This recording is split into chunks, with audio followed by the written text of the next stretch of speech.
Good morning. You made it to the midway point of the week, and we are just a day away from another Colts joint practice against the Green Bay Packers. It's going to be a lot of fun. Indiana Fever stumble and fall last night. I believe we were on the under of 18.5 yesterday, Mark, so I need to pick the game up a little bit today. Right out of the gate.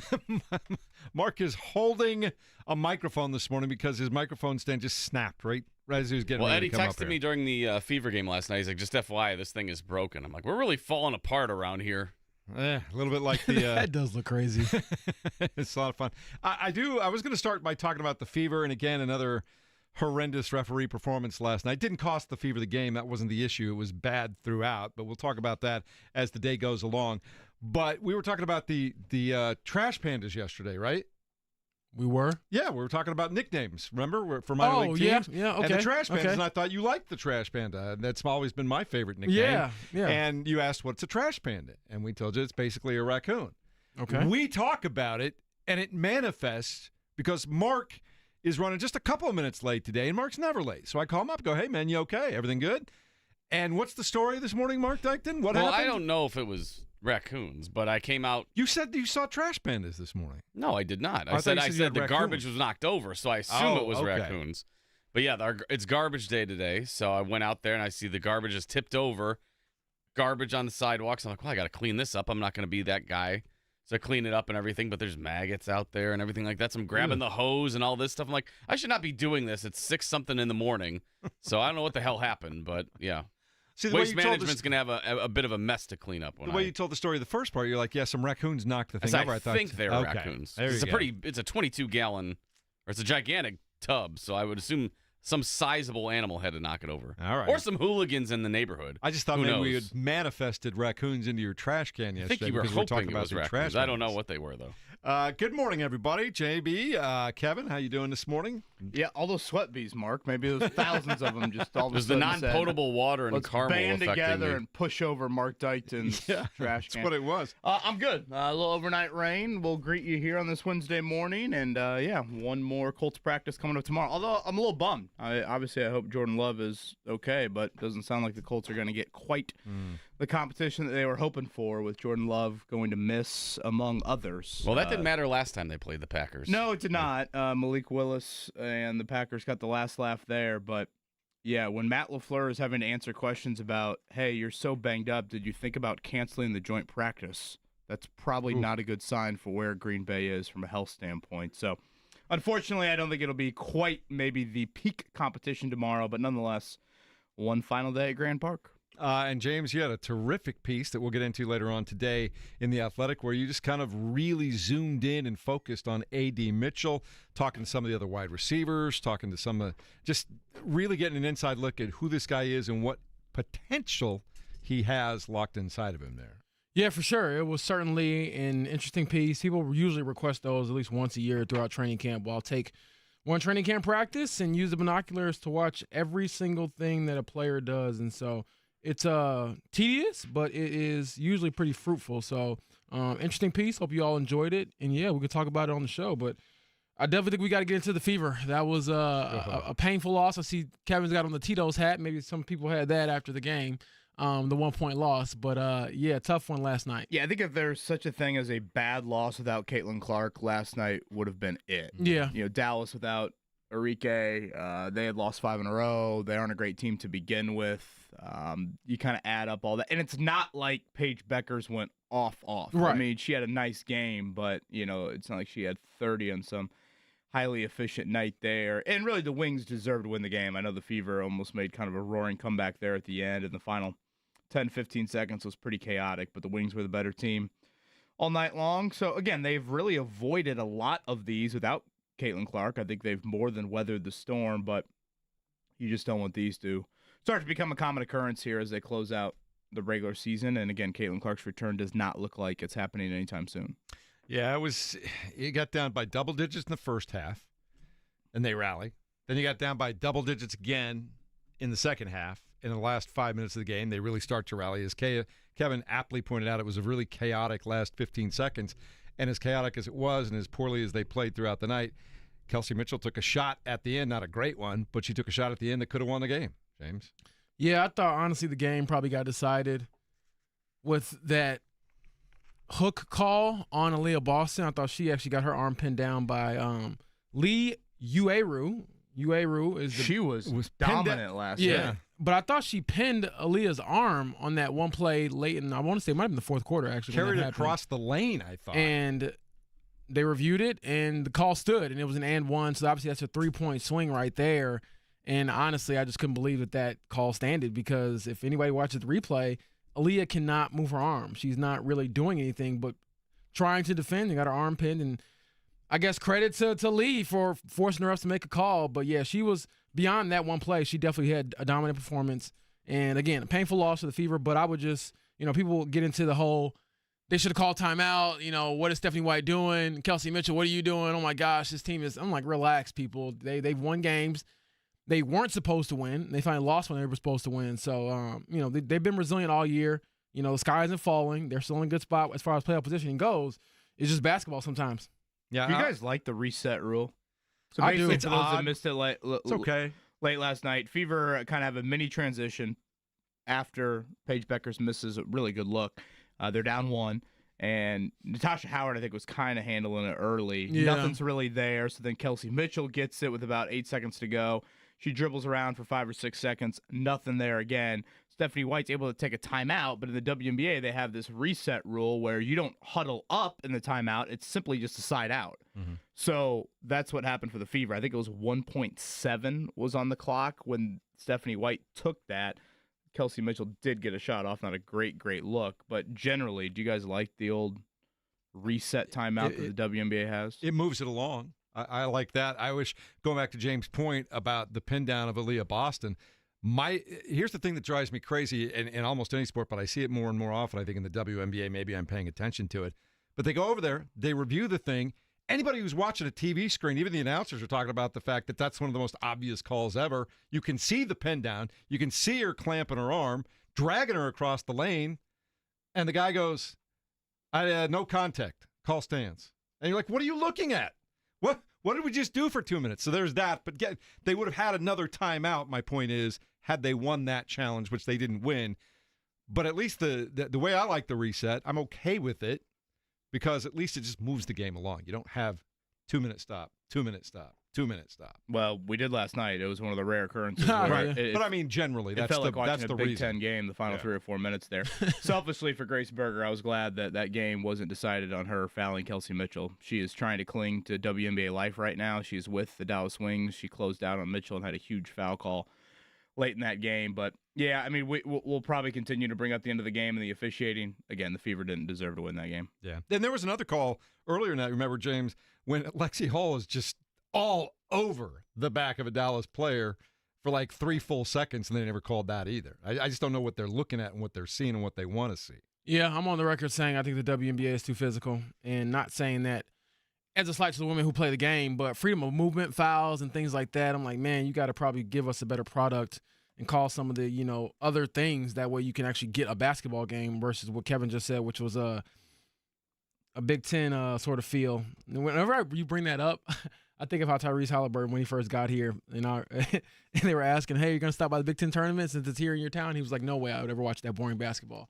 So that comes to mind when I think about the fouling in the Big Ten. But nevertheless, obviously you got to, all the cliches, pick yourself up, dust yourself off, and see if you can bounce back. Also, listener Jason Ellis sent us an article about the difference between a sweat bee and a hoverfly. And I think we've determined that maybe, based on the article he sent and some of the pictures, that the hoverflies are what are bothering everybody up at camp this year. I keep hearing sweat bees. I'd never heard that before, but apparently it's hoverflies. So, Jason, thanks for sending Mike that in Chappell and said they doing the fogged research. it out, so I'm Did going to they? take Chappell's word. All right. Hopefully they did. We'll find out at joint practices a little bit later on tomorrow. We'll take some of your comments throughout the day, including phone calls, 239-1070. You can also hit us up on the fan text line. And if you are want to do, you can also continue to communicate with each other and with us. The chat on lives. on the chat line. The chat So, lives. There we go. Anything, Mark, before we head to break that you wanted to throw in about the last 24 hours? Before You're we really look ahead? making me lift this microphone up multiple times in this first segment. No. You got the muscles over there. You caught me. Yeah, this is a workout for you. We should probably tease Rick Carlisle going to join us coming up here at 8 o'clock. So I think last year our summer chat with Rick Carlisle occurred right after the Pascal Siakam re-sign.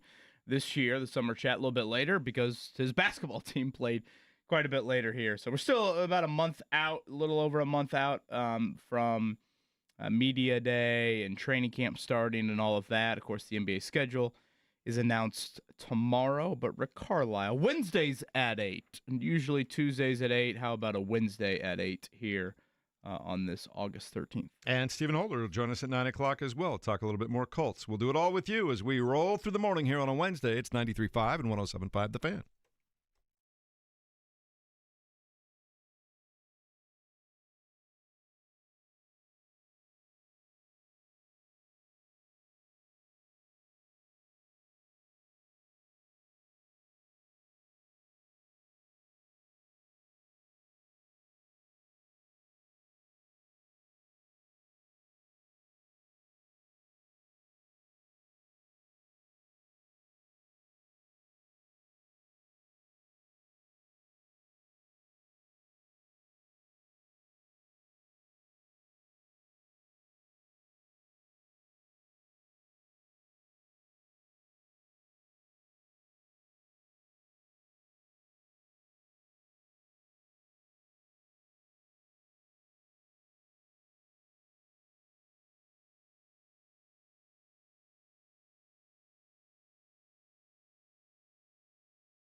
Good morning. Hope your Wednesday is starting off well. James Boyd, Kevin Bowen, Mark Dykton. I'm Jeff Rickard. The Indiana Fever lose last night to the Dallas Wings, 81-80, the final score. Twice they rallied from double-digit deficits.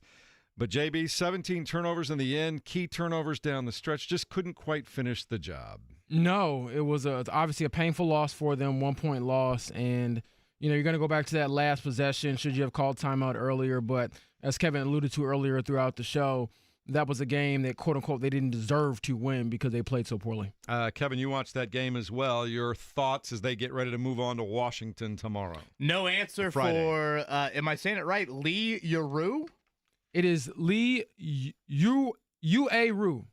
Uaru. So I need to throw in an extra syllable there. Yes, Uaru. She is 6'7", and she came off the bench, and the Fever had no answer for her whatsoever. So yeah, if you can have a bad loss without Caitlin Clark, I think this is it. Wings without one of their leading scorers. They had lost 5 in a row. It's not like the Fever were playing their first game back from the Western trip. Sometimes you see teams struggle in that realm. So yeah, disappointing to see against one of the worst teams in the league. Friday, the Mystics. That is next up for the Fever. Yeah, and I thought maybe there was a little lack of point guard kind of caught up to him a little bit last night. Kelsey Mitchell's been doing a good job. She had just 2 assists last night. Sometimes, it weighs on you game after game after game if that's not your natural thing, and maybe they're running into that right now. Yeah, it's hard. At this point, you're trying to just get bodies out there. Odyssey Sims made her debut for the Fever last night, and hopefully she has a better debut better second game come Friday after going scoreless. All right, we'll move on to the Indiana Pacers. Rick Carlisle is going to join us at 8 o'clock this morning. Ask him a little bit about what we do know from the schedule, that on the 23rd of October, the Pacers will open the season against the Oklahoma City Thunder over at Gamebridge. And I know that everybody's looking forward to talking to Rick to see what he's been up to this summer and get some more info on, I don't know, maybe the latest on Tyrese Halliburton and everything else. We can also tell you in Major League Baseball last night, Cincinnati Reds got a win at home over the Philadelphia Phillies by a score of 6-1. The St. Louis Cardinals were shut out by the Rockies. Mark, that's only the second shutout the Rockies have posted all season long. We're in August already. It's crazy. The Rockies stink to high heaven. They may be worse than the Green Bay Packers. Well, nothing's worse than them. All right. Packers suck. White Sox over the Tigers by a score of 9-6 last night. The Indianapolis Indians won on the road. They beat Scranton Wilkes-Barre. They were 6-5 winners over the Rail Riders there. Those two teams will play again tonight on the road at 6:35. How about the Brewers just continually just So did I winning? see that right? 11 in a row for them. They are the 14-0, yeah. second NL team in Major League history to have 2 separate 11-game win streaks in a season. Mhm. The Mark's favorite team, the 1935 Cubs, You know it. the other team to do that. Live and died with that team. Oh, sure. That's all you had to can pin only your hopes imagine. on for a Yeah. while there. Mark Pryor's grandpa just Helped us get out of the mowing down depression. batters. Yeah. Yeah. Kerry Wood's offspring. You back know in the it. day.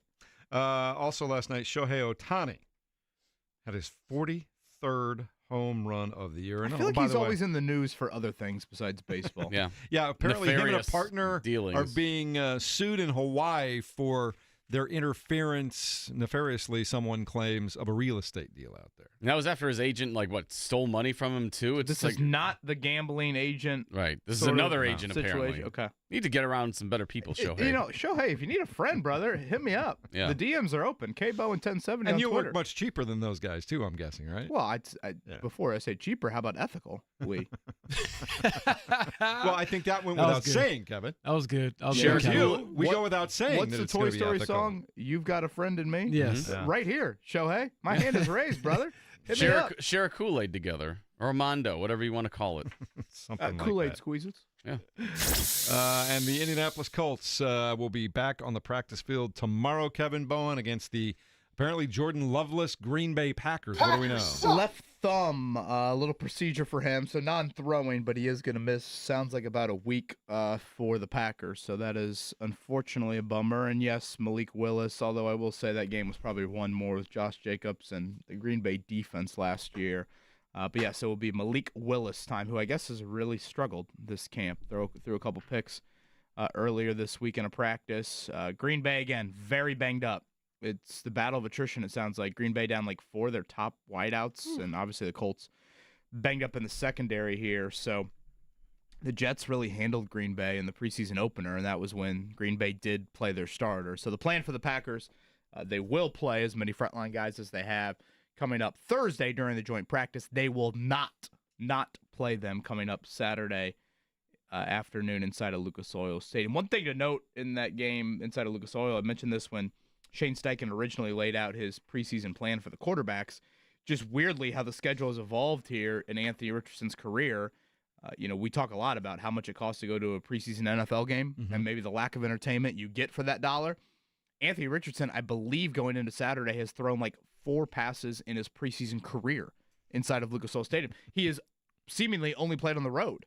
Now, it's going to change. He'll finally play an extended game at home, obviously. We hope. Go ahead and knock on wood wherever you are. So, for fans that are attending the game on Saturday afternoon, you will get a little bit more of Anthony Richardson than you're used to seeing in your home venue.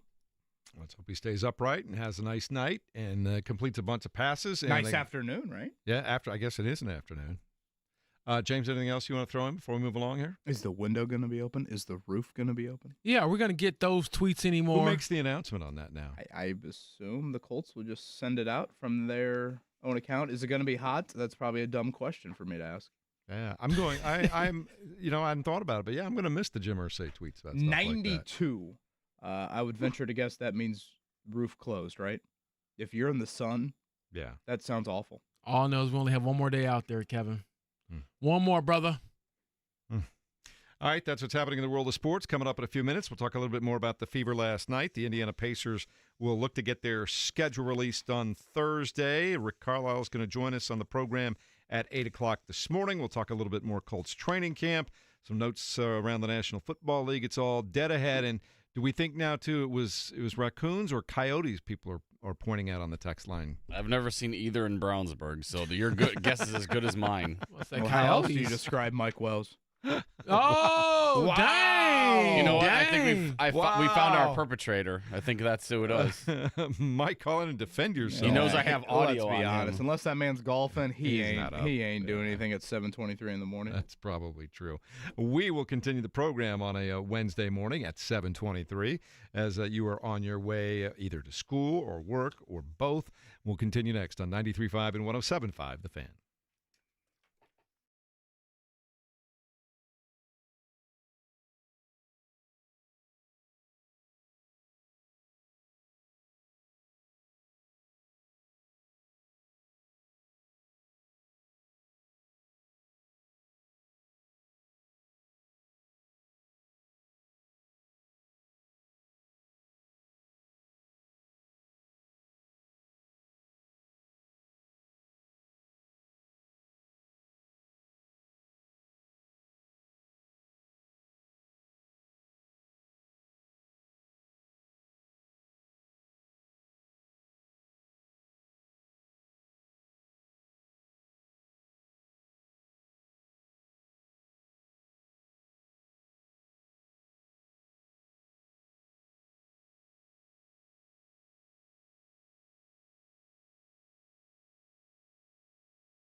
Good morning, everyone. Welcome into the Fan Morning Show high atop the circle in downtown Indianapolis. The Colts getting ready for a weekend preseason game against the Packers. They'll have joint practices tomorrow, but Jordan Love, who had surgery on a left hand ligament, going to be out for at least a week, they said, Kevin. So he won't be around to play in this one. Malik Willis, Sean Clifford, and some dude who went to, Mark, please look this up, Wilford Laurier University? Wow. I don't think I've ever heard of it. Have you ever heard of that, Kevin? I've never heard of that. It's got to be made up. There's no, he's one of those people that, like, does the catfishing commit on signing day to, like, school that you've never heard of. I don't even know if I'm saying that right. What do you think, Division III? Maybe. They beat Wabash on the Sweet 16 a few years ago. You'd think we'd. I've never Guy's heard first of that name school. is Taylor, Mark, if that. Yeah, Taylor Eglersma, which sounds like a disease you get diagnosed with at the hospital. Or So what happens if that guy in the Get that second half goes Eglersma. like 11 of 17 for 140 yards and a touchdown? Let's not go down that. But, yeah, those are the three quarterbacks. Willis, Clifford, and a dude who played at some school we've never heard. Is it D3, Mark? It's Wilford Laurier University. I'm trying to see what division they are. I'm trying to even see where they're even located. Spell the second word, lawyer. Laurier. I think I went a Laurier? little French on that. Yeah, Laurier? that's where I went. I guess I should go with our French expert here, Yeah. Jeff, and ask him. I've been there for a couple weeks. I know everything now. That's how that works. So, yeah, unfortunately, the Yeah, challenge I don't think will be as immense getting Green Bay rather banged up. I mean, defensively, last year in that Week 2 matchup, they were pretty stifling. Jeff Hafley, their defensive coordinator, came over from Boston College. He's one of those head coaches in college, became a coordinator in the NFL. So, yeah, I mean, anytime you see somebody else, I do think it's more beneficial. But unfortunately, I don't think it'll be maybe as big of a challenge as we once thought it would be. That university located in Ontario. Well, there you go. That's probably why I've never heard of it. Right. Mm-hmm. There you go. Now, see, we've all learned something today. JB, I'm just curious. Any of you guys, Mark, are you a UFC guy at all? Have you ever purchased any of the pay-per-view or anything No. like that? No. Well, I've been at bars where they've aired, but never like willingly purchased. I've never purchased one of those. Have you, JB, or been around one or gone to a party where that was going on or anything like that? Yeah, I've gone to a few when the fight's on in the background, but I couldn't tell you a lot about UFC just because I'm not a huge fan of it. And usually if I'm going to a party about it, it's because there's good food there. Yeah. The pay-per-view days are over as of yesterday. Dana White and UFC signed a $7.7 billion deal, apparently, and everything they do is now going to be on Paramount. So Paramount is the CBS streamer. Yeah. Yes. I feel like Paramount's the one that's been last to the game. And I could be biased here, like when I speak from a Notre Dame standpoint, like they have aired games on Peacock for about the last probably 4 or 5 years. I remember they almost lost to Toledo in a game on Peacock. I think all the Notre Dame haters quickly downloaded Peacock during that game. And yeah, so I feel like that one has been a little bit more prevalent. I know Fox Sports, we're currently probably talking about a bit of a streaming service given their new investment into IndyCar. But yeah, Paramount Plus, it's never crossed my mind to sign up for Paramount Plus, I guess is what I'm saying. Landman, right? On Paramount? Yes. That So you have Paramount, series James? alone. I watch Landman. See what he did there? Yeah. So you're with Shohei Ohtani. Mm-hmm. Well, I was say that's a little bit There's different. something, You're doing there's some something shady going on bleed. there. Something's happening there. Yeah. So I watch Landman. Do any of you, Mark, Jeff, do you guys have Paramount Plus? We have it only because my sister-in-law has it, and we password share with them. Yeah. But I don't really Does want... anyone organically pay for Paramount No. Plus? Jeff? No, I don't. You know, Kevin it's sounds like never- he was on the committee for Netflix when they told us we couldn't share passwords Trust anymore. me, I'm not gonna sit here. Yeah, and act like hater. I'm on my moral high ground here, and I don't share passwords. But what I'm getting You know, at it gets is windy on the moral high ground. what I'm getting at is Paramount Plus. I don't think is one that a lot of people pay for. But having said that, this deal is huge. Wasn't it north of $7 billion? Yeah. And look, if you're somebody who regularly pays for the pay-per-view events, isn't it worth it to you to just get a streaming service now? Yes. I would think so. Maybe people who do love the UFC and watch it all the time. One of the things that's kept me from really ever paying that much attention to it is I just wasn't going to pay for the pay-per-view. Yeah, because they're on ESPN Plus, so you had to buy like the ESPN Plus subscription, and then on top of that, pay for the pay-per-view with that, which is like another $80 a month. I'm like, that's insane. Well, as the person who carries all of my family subscriptions on my freaking back, I'm not buying any more.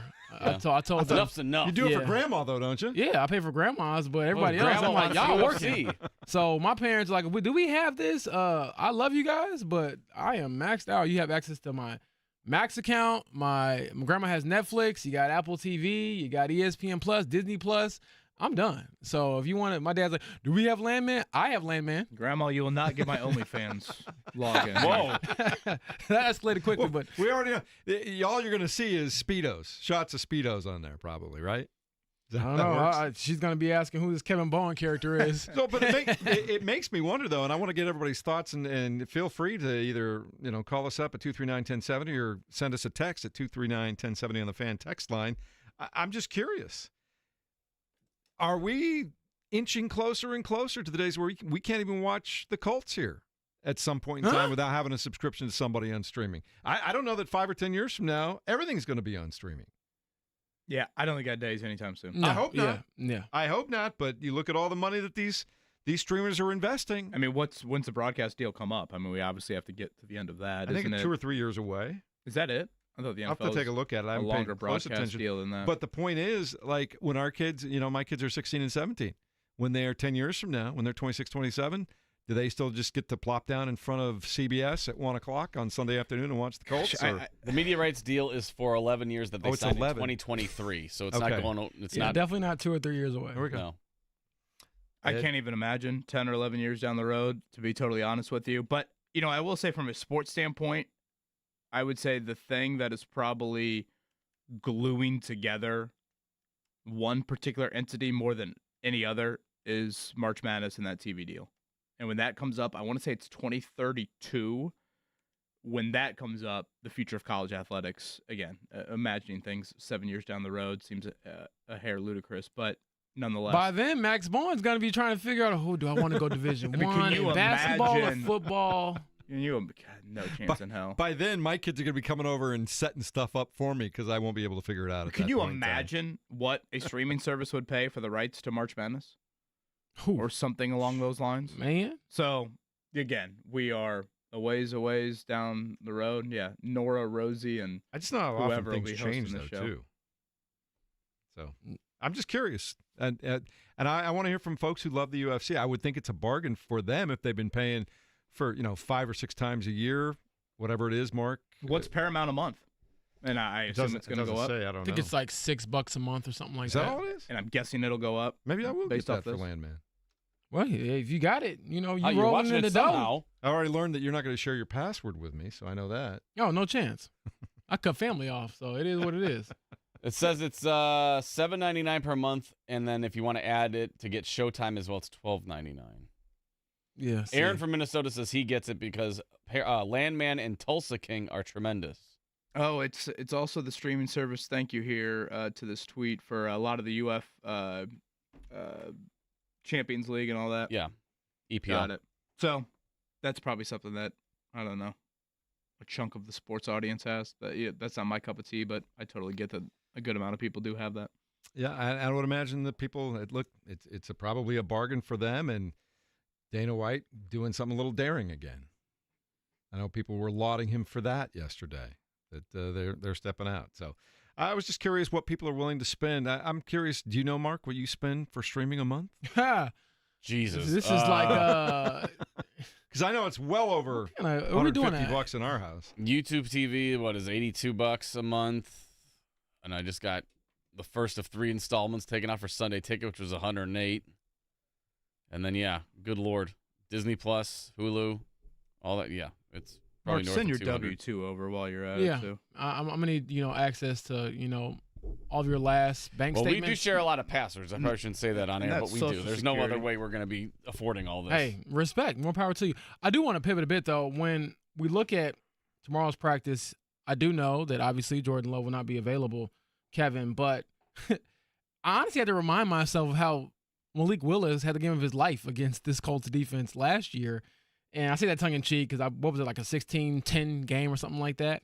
But from a mobility standpoint and I can create something out of nothing standpoint, I do wonder how this linebacker group will respond to a player like him. I'm not saying he's a great player, but someone who can move on the run, who can, extend plays. What does that mean for your linebacker core, and how do they respond to that? And I'm curious to see what that entails, because that's a group that I'm feeling a little more concerned about after the preseason opener, and I'm not feeling great about going into the second preseason game just because from a coverage standpoint, I don't know if I can trust them. Yeah, I thought run game wise, that group got torched in that first half of the Baltimore game. And again, Malik gives you some of that run element. So I'm like, between the run and the coverage is like the dual threat quarterback, the guy, obviously, I mean, in theory, they're going to cause fits for every defense. But for your defense in particular, will it become even more apparent, like, man, maybe we need some other players at that spot? Yeah, I'm trying to think from a schedule standpoint. I don't know. Kyler Murray comes to mind. I mean, there's not a ton, if I remember correctly, on this year's slate. Yeah. We'll obviously see how things, play out because, one injury, i.e. Jordan Love to Malik Willis, and stylistically, it's a vastly different quarterback than what you're used to. Love is definitely more of a pocket passer than Willis. So, boy, I honestly, when I saw that news yesterday and I realized Malik Willis was the starter, it just brought up so many bad memories of week 2. And again, to your point, it's not like Malik Willis sliced and diced you to 300 yards. But if I remember correctly, like Josh Jacobs just ran all over the Colts in the first half. They protected Malik Willis like no other. And he had a couple of like nice passes, and that was it. And then their defense was stifling.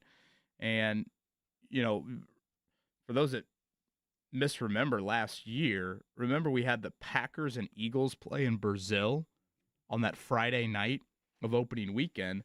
Jordan Love gets hurt like on one of the last plays of the game, like a fluke Hail Mary.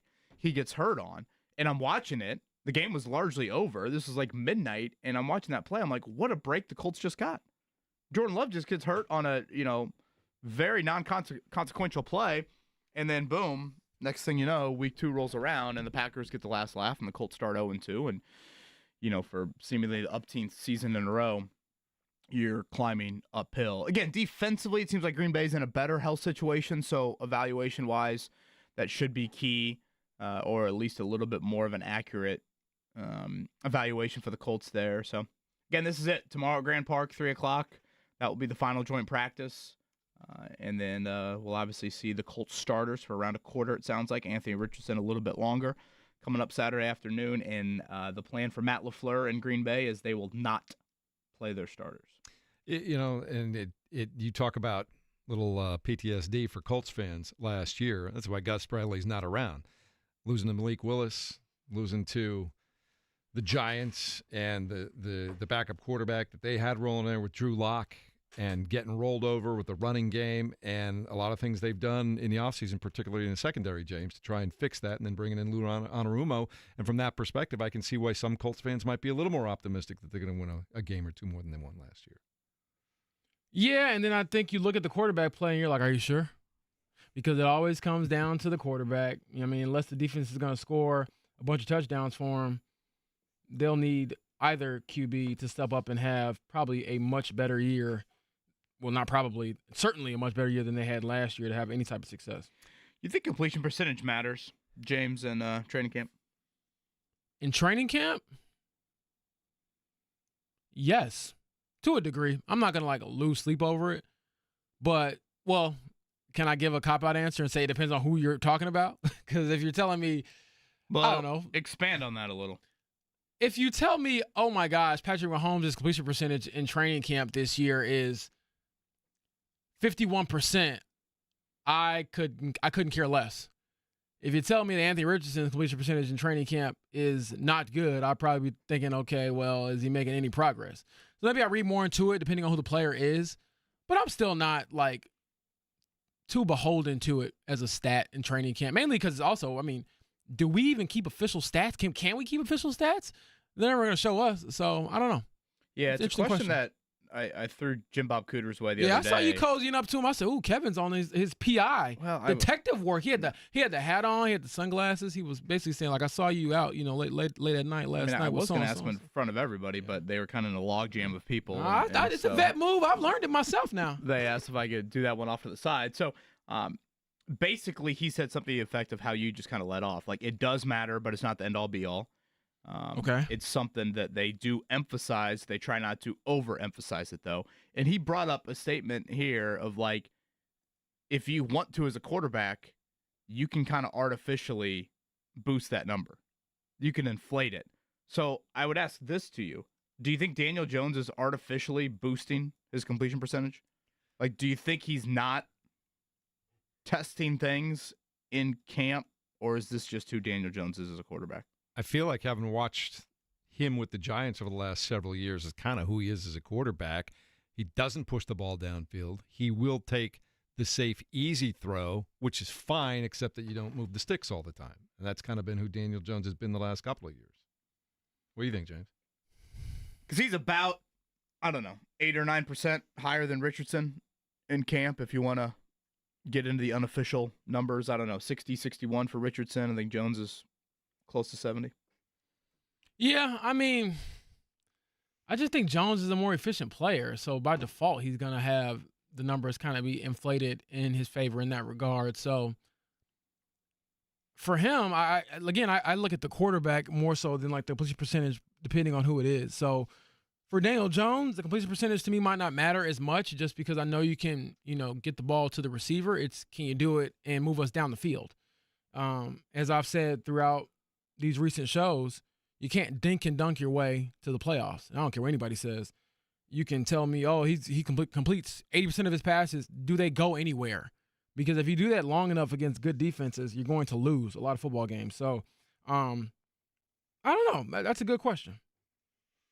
It's Fan Morning Show here at 93.5, 107.5 The Fan. Look, Get back to us on the Kevin's text got line. me in like a philosophy class. I'm trying to 10 think If you about want to this. get in on this. When we get into the regular season, I think pretty universally, Frank Reich, for example, definitely, Shane Steichen as well, the yards per attempt stat is one that I think a lot of NFL coaches, particularly offensive minds, will say, that's a pretty good stat to evaluate quarterbacks on. I think it's a better indicator, in my opinion, of your success overall. We don't have that in training camp. And again, nothing's perfect in training camp, by no means. I mean, trust me, there are times where I'm like, well, I wait, trust your unofficial stats more did than anybody Latu else's, sack him Kevin. or not? Are you counting that as a completion, or are you not counting that as a completion? So, a lot of people poke fun at, why are you keeping training camp stats? And I get why people look at it skeptically from the outside. So I was curious. I was like, okay, here's Jim Bob Cooter, for example. He called all the plays Thursday during practice. Shane Steichen was like the ref with the megaphone, and Jim Bob Cooter was the play caller. I'm like, okay, to the play caller. It doesn't matter. It sounds like it does. It's not gospel. It's not everything. But it does sound like it matters a bit here. And, this kind of comes back to, I think, the general question that Shane Steichen probably has to sit there and ask himself at night. Can I win with a game manager? That's largely what you'd be going for with Daniel Jones. You obviously hope his turnover numbers would come down. But are you sitting here saying, wait a minute, we have one of the best running backs in the league. We have a first-round pick at tight end. Of our top 4 wideouts, all of them were taken in the first, 3 rounds.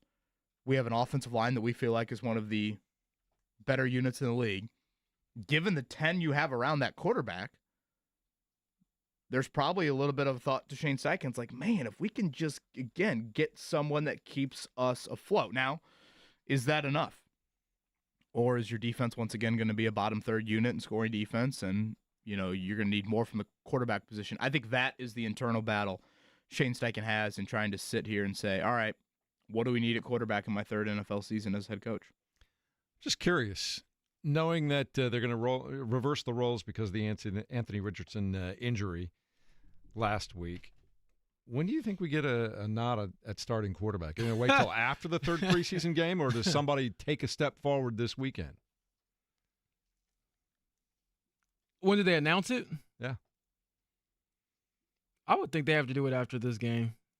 I would do it after this game personally, because at some point you got to just walk into your locker room and tell your guys who you're rolling with. And I think 2 preseason games is enough of a sample size.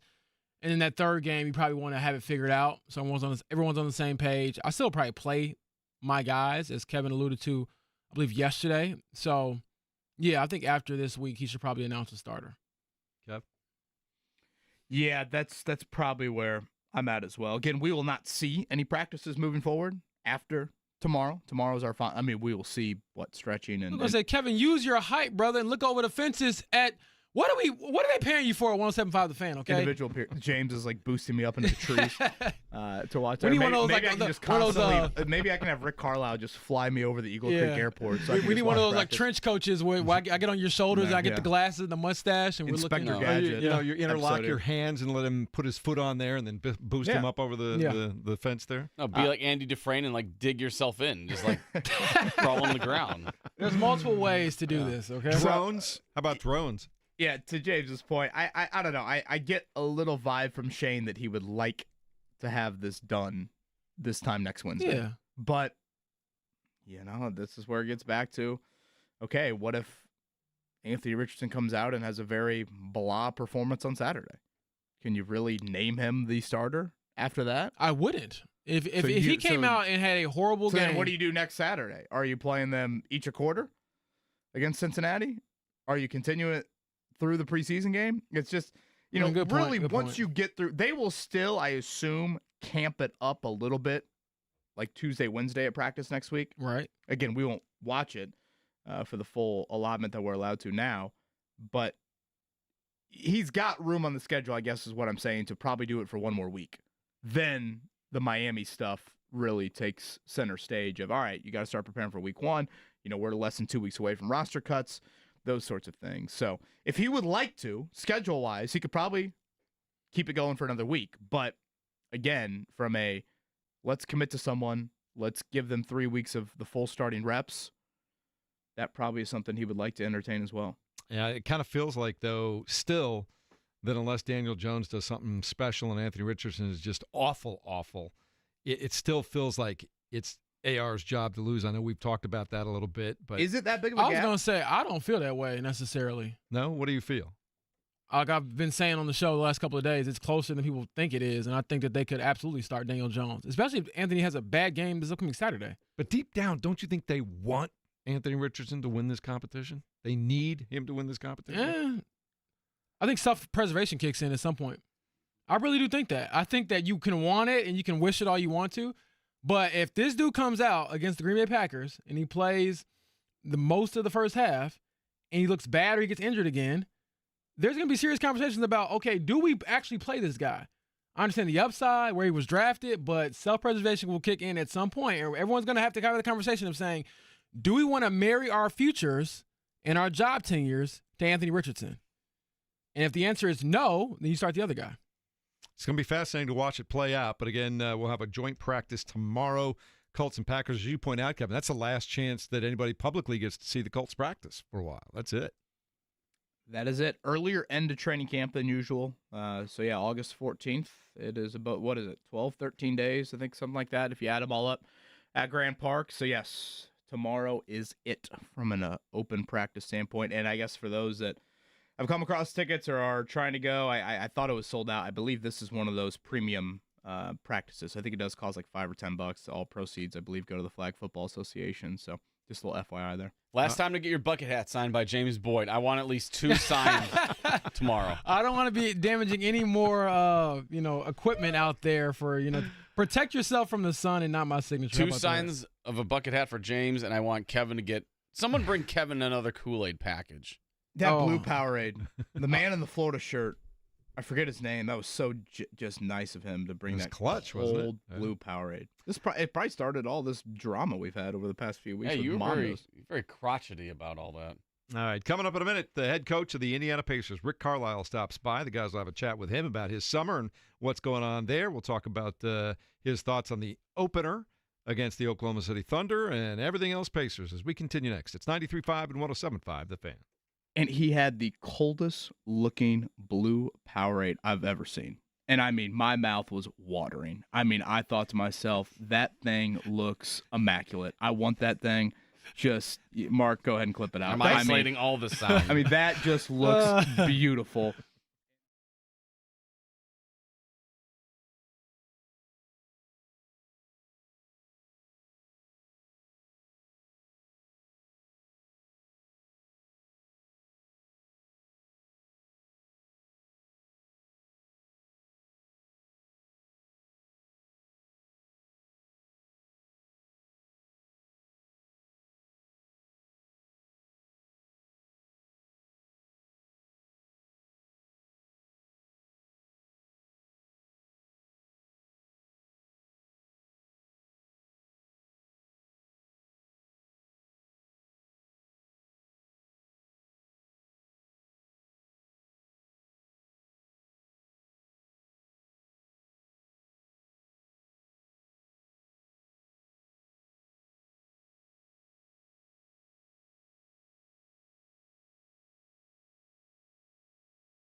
Well, good Wednesday morning to you. A little overnight rain will greet you if you haven't been outside this morning. Looks to be decent temperature-wise if you haven't made it to the state fair. Or one more Colts training camp practice coming up tomorrow. Shouldn't be too hot, but let's head to the Payless Liquors hotline right now. The NBA schedule gets fully announced coming up tomorrow. We did see opening night inside of Gamebridge Fieldhouse announced yesterday. It will be Pacers and Thunder coming up, a nationally televised game.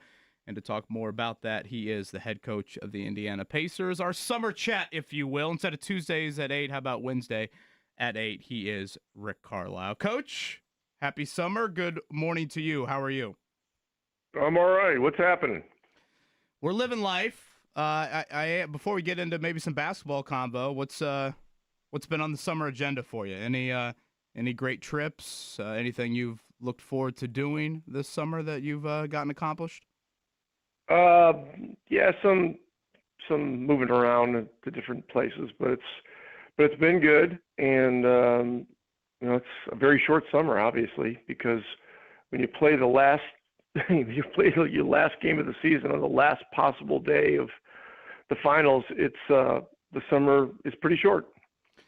I've been meaning to ask you this, and I don't know if you meant moving around, if you meant within the Indy area, but when you have been in Indy, obviously you were the head coach a couple decades ago, and now have you always lived in the same area, or do you have a particular part of town that you really enjoy? Well, we've lived in 3 different parts of town.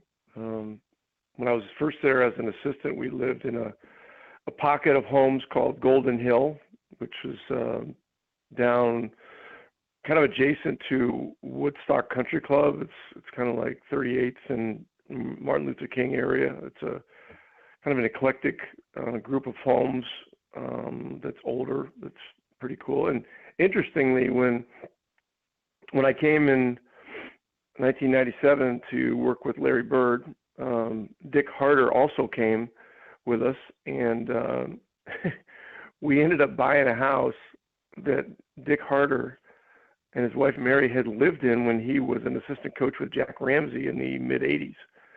And so it was kind of a coincidental thing. And the house also had been owned at one time by former Mayor Hudnut.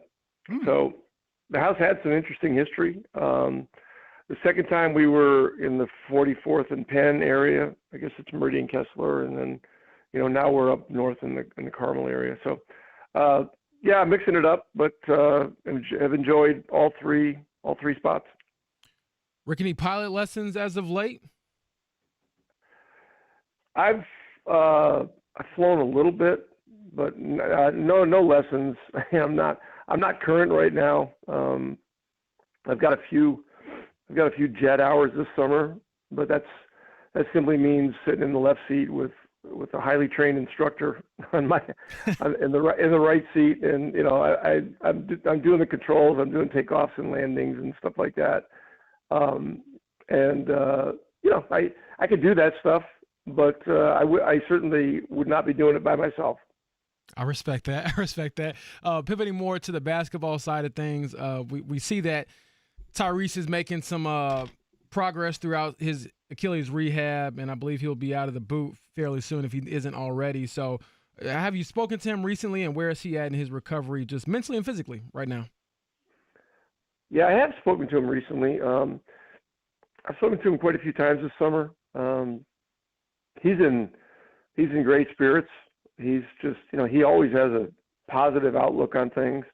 And you guys saw where he and his girlfriend Jade got engaged. That was a pretty spectacular event that they had over social media, which is pretty cool. That happened up in Ames, Iowa, at their alma mater, and that was a complete surprise. But he pulled it off there in grand fashion. So congrats to them. Look, this is all going by fast. It's been a month and a half already. Maybe even a little more than that. And this thing's going to fly by. This season coming up is going to fly by. Time is flying by, and before you know it, he'll be back. And things are so cutting edge now in the medical world that these guys, now don't just recover from this kind of injury, they make a full recovery. And so we're seeing it with Isaiah Jackson and James Wiseman. Those guys have been really busting their butts, during their entire rehab. And yesterday, Isaiah did some 5-on-5 work in the gym and is doing real well. And Wiseman is, they're right about neck and neck in terms of where their recovery is at. Wiseman may be slightly ahead, because his surgery, I think, was 8 or 10 days ahead of Isaiah's. But the hope is that those guys will be ready to go come training camp.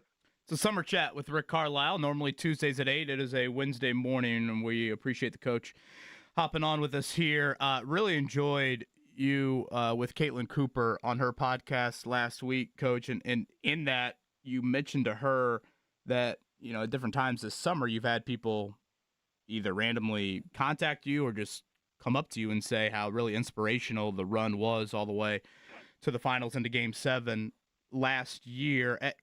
Do you think anything in particular is why that run has stood out to so many people? Not, I guess, just purely Pacer fans. Was there an element? Have people shared with you a particular reason why it's that run that has felt people the need or the urge, I guess, to go up to you and say that? Yeah, when you run into civilians, non-NBA people, they just they just talk about they use the word inspired. It was inspirational. It just restored my faith in the NBA. Hey, here's some things like that. Like to see a team play that hard and that together and all that. And this is all the credit goes to the players for this.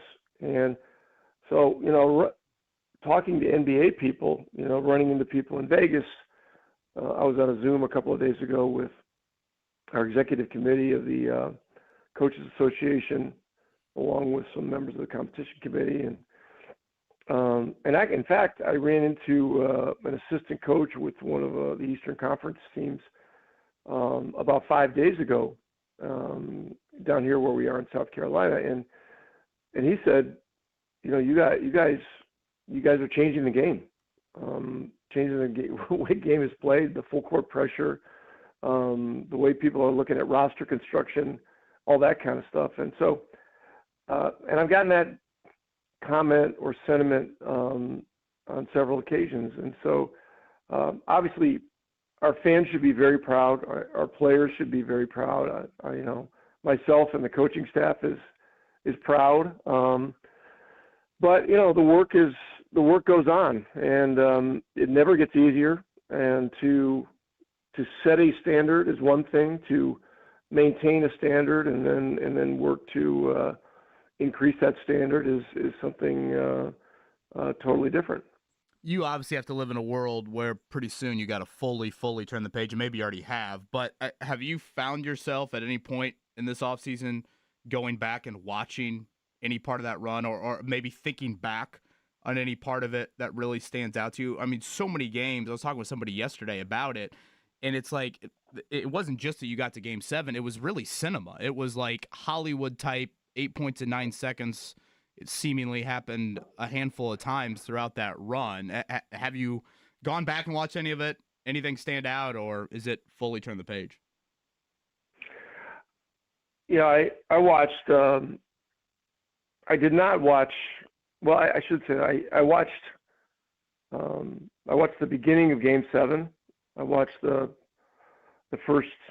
I guess it was 4.5 minutes where Tyrese hit his third three, and they called timeout, and then I just shut it off there. I didn't really want to see any more. But you watch all the games, obviously, as you go through that, and I fought back to it. There have been some things I've looked at this summer. When we acquired Jay Huff, I went back and looked at some of the minutes where he played against us when he was in Memphis, because we played them also in a preseason game last year. And so, yeah, I mean, it's that, but I'm usually pretty good at turning the page and moving forward. If things do end in a difficult way, which this did. It just is. It's just, to me, it's this great motivation to jump into the next thing. And so the next thing is a year where there's going to be amazing opportunity for our team, our guys. Expectations around the world, around the NBA world, are going to be significantly lower. I think we've seen that with some of the Vegas predictions on wins and all that kind of stuff. But this is why we play the games, so we're looking forward to it. Rick Carlisle, head coach of the Pacers, joining us on the Payless Liquors hotline. Rick, you appeared on Caitlin Cooper's podcast, which you already talked about, but in that same podcast, you mentioned that the starting two-guard position is Benedict Mathurin's to lose, and you mentioned that he's a natural scorer, and within that answer, you also mentioned that that he can score and get buckets in a rat game. And we were asking, I think last week, what is a rat game, number one, and then number two, what do you see this, or how do you view this opportunity for Benedict Mathurin? Well, first of all, if you guys are not subscribed to Basketball She Wrote on Patreon, you're making a big mistake. In fact, for this, I might even pay for both of your subscriptions. I have such great belief that this would be, as knowledgeable as you guys are, this would increase your knowledge of the NBA and particularly the Pacers in an exponential fashion. I mean, what Caitlin is doing with her site is really amazing. The detail, the writing, everything else. And I think I mentioned on the podcast that she's been approached by multiple NBA teams that have tried to hire her, but she stayed true to her mission, which is to study the Pacers at the most meticulous level. She loves writing, and she's a great writer. And every time we play a game, there's a story that comes out. If you subscribe to her site, it comes directly to your email, and then usually there's a podcast that follows. So I'm really in awe of what she's doing there, and so I would encourage you guys to subscribe, or anyone to subscribe for that matter. Anyway, yeah. So the question about Ben, yeah, Ben. It's important to Ben to be a starter. I know that. He's told me that. You guys can see that. With the way that he plays. So, it's. Why wait? He's the starter on day one. The caveat to that is that he's got to continue to move his game in the direction of being a highly functioning part of the Indiana Pacers, and that's gonna mean that he's got to continue to play faster and faster. He's got to run faster, run harder. He's got to play off of quick decisions. He's going to be guarding a lot of great players, and you think about it, with Tyrese being out this year and Nembhard the starting point. So, Andrew Nembhard guarded the best perimeter player almost always. It was either he or Nesmith, but with Tyrese out, Andrew, it's going to put him on different matchups, sort of organically, and now Ben is going to be guarding guys that are better players. So this will be a great challenge. Ben told us when he was drafted that he wanted to be coached hard. He wanted to be great, and everything. And I've always took him at his word. We have high standards for him. But he's got to keep pushing it. He's got to keep pushing it. His gifts are pretty clear. I mean, he's a great transition player. He shoots the ball long range with ease. I mean, he shoots the ball from 35 feet. Just he can just pop up and just flip in a jump shot. And so those are the big strengths to his offensive game. And so, the situations where he at times gets into trouble driving into crowds, stuff like that, that stuff's got to go away. And we're going to work with him hard on that. He's having a great summer. He's busting his butt. He's actually up in, I think he's in Toronto right now, spending time with Team Canada. I don't think he's participating in the World Championships, but he's there.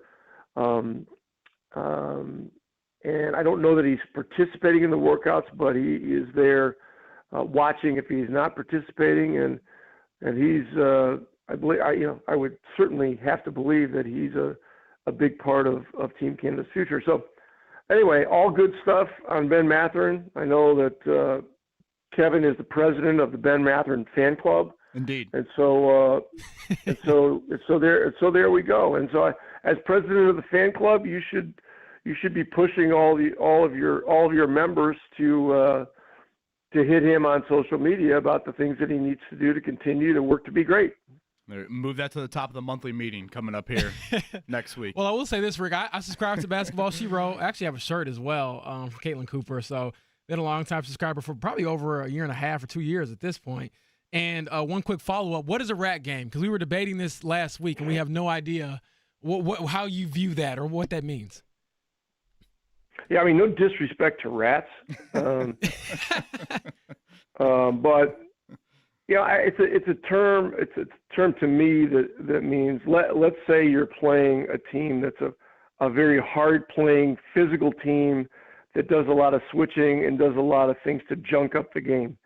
And it's just going to be it's going to be a game that looks like it's a little detached and a little clunky on a lot of levels. I mean, he's a guy that is in the flow or non-flow of a game like that.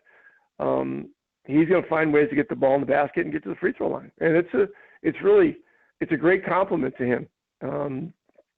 And so, look, we saw it a little bit in Game 7 of the finals. I mean, it was physical. There was a lot of switching, and he ended up being our leading scorer in the finals. But we don't want to see a bunch of games where he's the leading scorer and we lose. We want him to keep developing the acumen to be a great scorer, but to be a part of the team's success and to meld those individual abilities with the style that our team has developed, which so many people have become smitten with.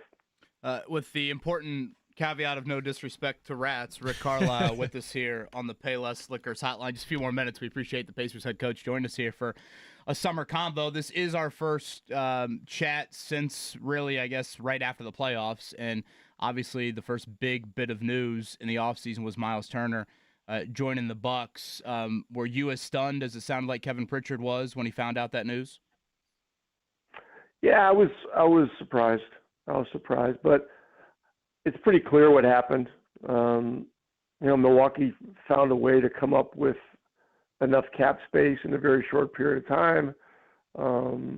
It's my guess that they did all this. They did it by waiving Lillard and stretching him and all that kind of stuff, created whatever it was, 20-some million extra in space. And I think what happened was, they talked to Myles' agent or Myles and his agent and said, look, we have this offer. This is a number, presumably a number that you guys are trying to get to. We need to know that if we offer this, you guys are going to take it and you can't shop it. And that's a frequent, a tactic of negotiation. And so pretty clearly they took the offer. It's their right to do it. We'll certainly miss Myles. I know that there was a lot of talk about some of the things that he said as he left. But I just feel, look, we're going to give Myles the benefit of the doubt on all that stuff. The guy was a Pacer through and through for 10 years. He lived and breathed it. He disregarded trade rumors, when they happened. He was all about Indiana all the time. Sometimes things in the business aspect of basketball become super dynamic and nuclear, and they happen on a they turn on a dime. But everything that Kevin Pritchard said is absolutely true. This franchise was ready to go as far into the tax as we needed to keep him. But, things can change quickly. They did. He's moved on. It's a division rival, so there's always going to be plenty to talk about there. But Kevin and Chad were able to acquire Jay Huff, who's certainly not the experience level Myles Turner is, not the exact same kind of player, but he can make threes and he can protect the rim, and he can do some other things that are strengths of his. And so we feel like he's a piece that can work for us. We don't know exactly who's going to start at 5, but I've had seasons where I've had 3 centers and pretty much consistently played 3 centers every game. I think it was 2013-14 with the Dallas Mavericks. I had Sam Dallenberg was our starter, DeJuan Blair, and Brandon Wright played backup, and there were way more games than there weren't where all 3 of those guys played. And so, maybe the center position is more of a Swiss Army knife type thing. We'll have to see. And but we have Huff, we have Isaiah Jackson, we have Wiseman. Tony Bradley's going to be in camp. So there's 4 guys that are going to be slugging it out for the, presumably 3 center spots. So as we get into it, we'll see what's what. But, nothing but love from my perspective on Myles Turner. I had a really nice conversation with him after he made the decision to leave, and what a lovable guy. So we'll miss him. Last one, Coach, and again, thank you for the time. Unfortunately, we didn't get to see him late in that playoff run due to injury, but certainly minutes now with that second unit, with Benedict going in the starting lineup, are there for a guy like Jarris Walker. How is he doing health-wise, and where do you want to see growth for him entering, I believe, his 3rd season? Yeah, his health is good right now. That was a serious injury that he suffered in Game 6, and I think it's important to note that Jarris had a very productive year. He played, I think, over 15 and a half minutes a game. He played very effectively during certain stretches of the playoffs. He was a big factor in Game 4 at Milwaukee, where we were able to get ourselves in a position to steal a road game. That was a big deal, and he played well throughout the year. And so the big things for him are going to be conditioning, motor, toughness, rebounding, defense, and a real high degree of understanding of the importance of possession of the ball. And that's not just him, that's everybody. I think with what we're going into this year, we're going to be without a guy in Tyrese who's historically great with his ability to do amazing things on the basketball floor, creating pace, scoring, getting the ball to the rim, hitting floaters, throwing it ahead to teammates, getting assists. And with the usage rate that he has, his ability to have security with the ball and not turn the ball over is has been historic. And so our team is going to have to really develop an even greater understanding and appreciation of the importance of possession. But in a year like this that we have coming up, Jarris is a very important guy because he can play multiple positions, really including point guard. I mean, he handles the ball that well.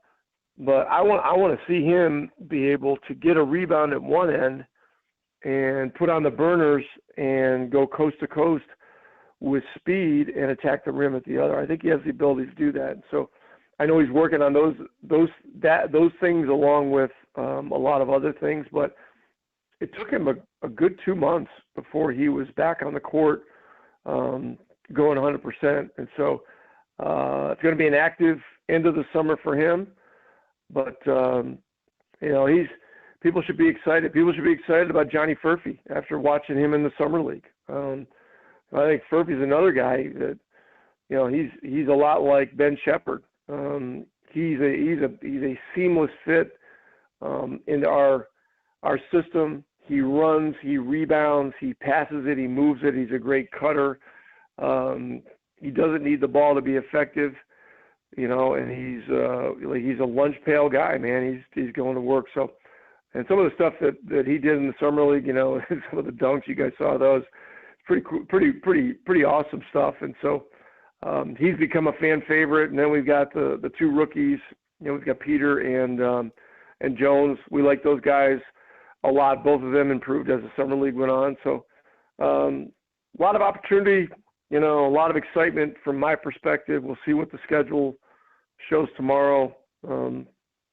The good news is on opening night, we at least we get Oklahoma City in a back-to-back. They're getting their rings the night before, and so we'll have to try to figure out a way to take advantage of that.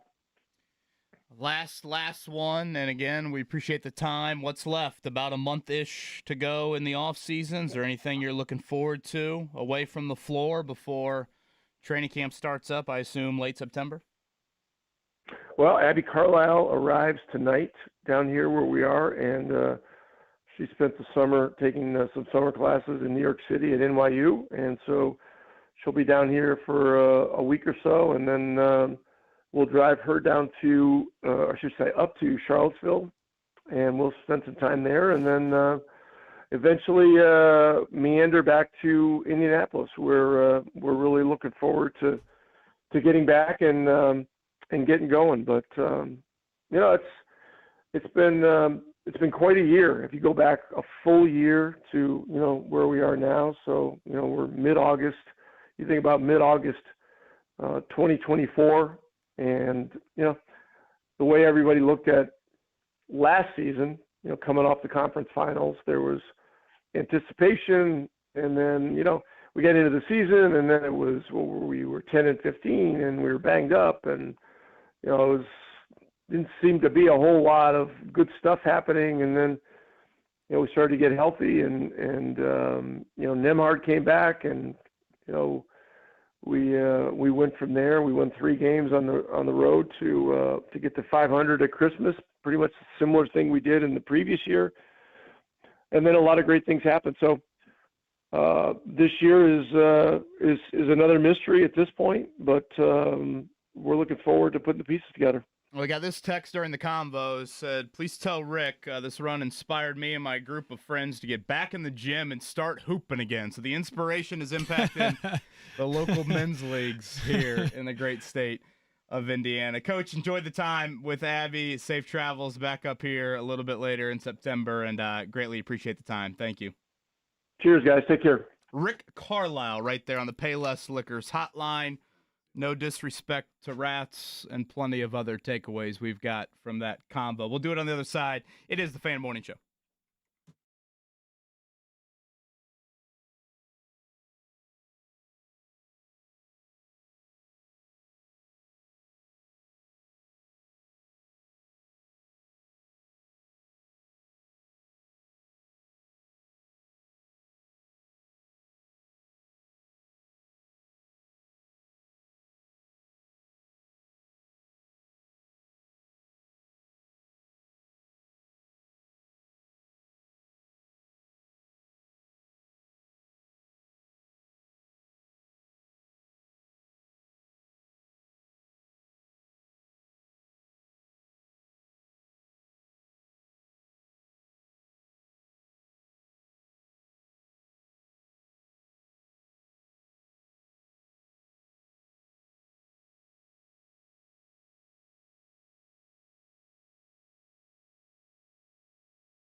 Good morning, everybody. Hope your Wednesday's going well. Thanks for joining us here on the Fan Morning Show. Hope you enjoyed the conversation the guys had with Rick Carlisle just a moment ago, the head coach of the Indiana Pacers. Kevin, your biggest takeaway from that nearly 30-minute conversation of the very relaxed summertime Rick Carlisle? Mark, how many times did I look at you during the interview and say, clip that? Clip that. Quite a bit. Clip that. I thought really enjoyable. I mean, on the floor, obviously there is some stuff that we'll continue to get to here over the next month. But also off the floor. So really appreciate Rick's time there. And, it'll be a different season. I mean, that's probably the simplest way to put it. But at the same time, I enjoyed Rick's willingness to at least look back a little bit still because, like I said to him, I was talking with someone yesterday, like, it's not just you got to the brink of it. It was truly a movie. Mm-hmm. I mean, that run. I mean, the run naturally speaks for itself. But on top of it, it might have been just the cherry. It was an unbelievable, historic, where were you when, this game, that shot, this moment, all of it. So thank you to Rick for the time. James Boyd, your thoughts? Speaking of the movie part that Kevin just mentioned, I do want to remind people that we will have that Netflix documentary, I believe it's Starting Five, that Tyrese Halliburton was in. So we should get some sort of inside look at that incredible run. So excited to watch that eventually later on this year. And obviously always good to hear from Rick. And I thought his answers about Benedict Mathurin and Jarris Walker in particular, their roles, how they could increase, what he wants to see from them, and naming Kevin the president of the Benedict Mathurin fan club was also very noteworthy. I did hear that. Again, no disrespect to rats. Yeah. Really important caveat that Rick threw in there. That's hilarious. Yeah, I think all fellow Carmelites will appreciate that. Last night at the Fieldhouse, it was all about the Fever and the WNBA, but it was not a happy ending there either. It was a final score of 81-80. Goes in favor of the Dallas Wings, who twice had double-digit leads erased seemingly by the Fever, but the Fever just kept turning it over at key times and just couldn't quite finish it off. Yeah, tough loss for him, 1-point loss. You would love to see that last possession go a different way, perhaps call timeout sooner. But I don't hate the decision personally myself. I understand why Stephanie White wanted to go with like the live action, but perhaps needed to call that timeout a little bit sooner. And then again, on top of that, they'll have a chance to bounce back Friday against the Mystics. The Mystics are coming to town, and I will tell you that the Fever are now two full games behind Phoenix for the fourth spot in the playoff race. That, of course, would give them home court in the first round. They are 2.5 games ahead of L.A., who was the last team out at this point in time. And again, they are 18-15, but they've lost 3 of their last 4. We can tell you that the Indianapolis Colts will be back in action for a joint practice with the Green Bay Packers tomorrow, but Kevin Bowen, Packers will be without their quarterback. Yeah, Jordan Love, procedure, I believe yesterday, left thumb. It is non-throwing, but he got hurt late in their preseason opener. He tried to practice the other day and just said whatever. It felt a little awkward to the point where felt like they needed to get something done here and should be ready to go for the start of the regular season. So, obviously a bummer for the Packers, a bummer for the Colts in trying to evaluate your defense against, one of, I think, certainly one of the better quarterbacks in the NFC. And Malik Willis time, who didn't need to throw many passes last time these two teams met back in week 2. So it sounds like Willis has had a pretty rough camp. And in general, Green Bay is a little banged up. So, maybe not quite the barometer you were hoping for, but still, I think anytime it's a different color jersey, that involves some step up in competition. Outside of the obvious quarterback battle, what's the one thing you're focused on tomorrow in those joint practices, James? Probably health, number one. Who's available? I know Alec Pierce wasn't out there the last couple of days, and I know Nick Cross wasn't out there the last couple of days as well. So who's going to be back in practice potentially? And also, like I said, I want to see what that linebacker group looks like when it comes to some of the run fits, whether it's in the preseason game on Saturday or obviously before that, the joint practice tomorrow. All right, a couple of NFL notes to pass along. This one's a tough one.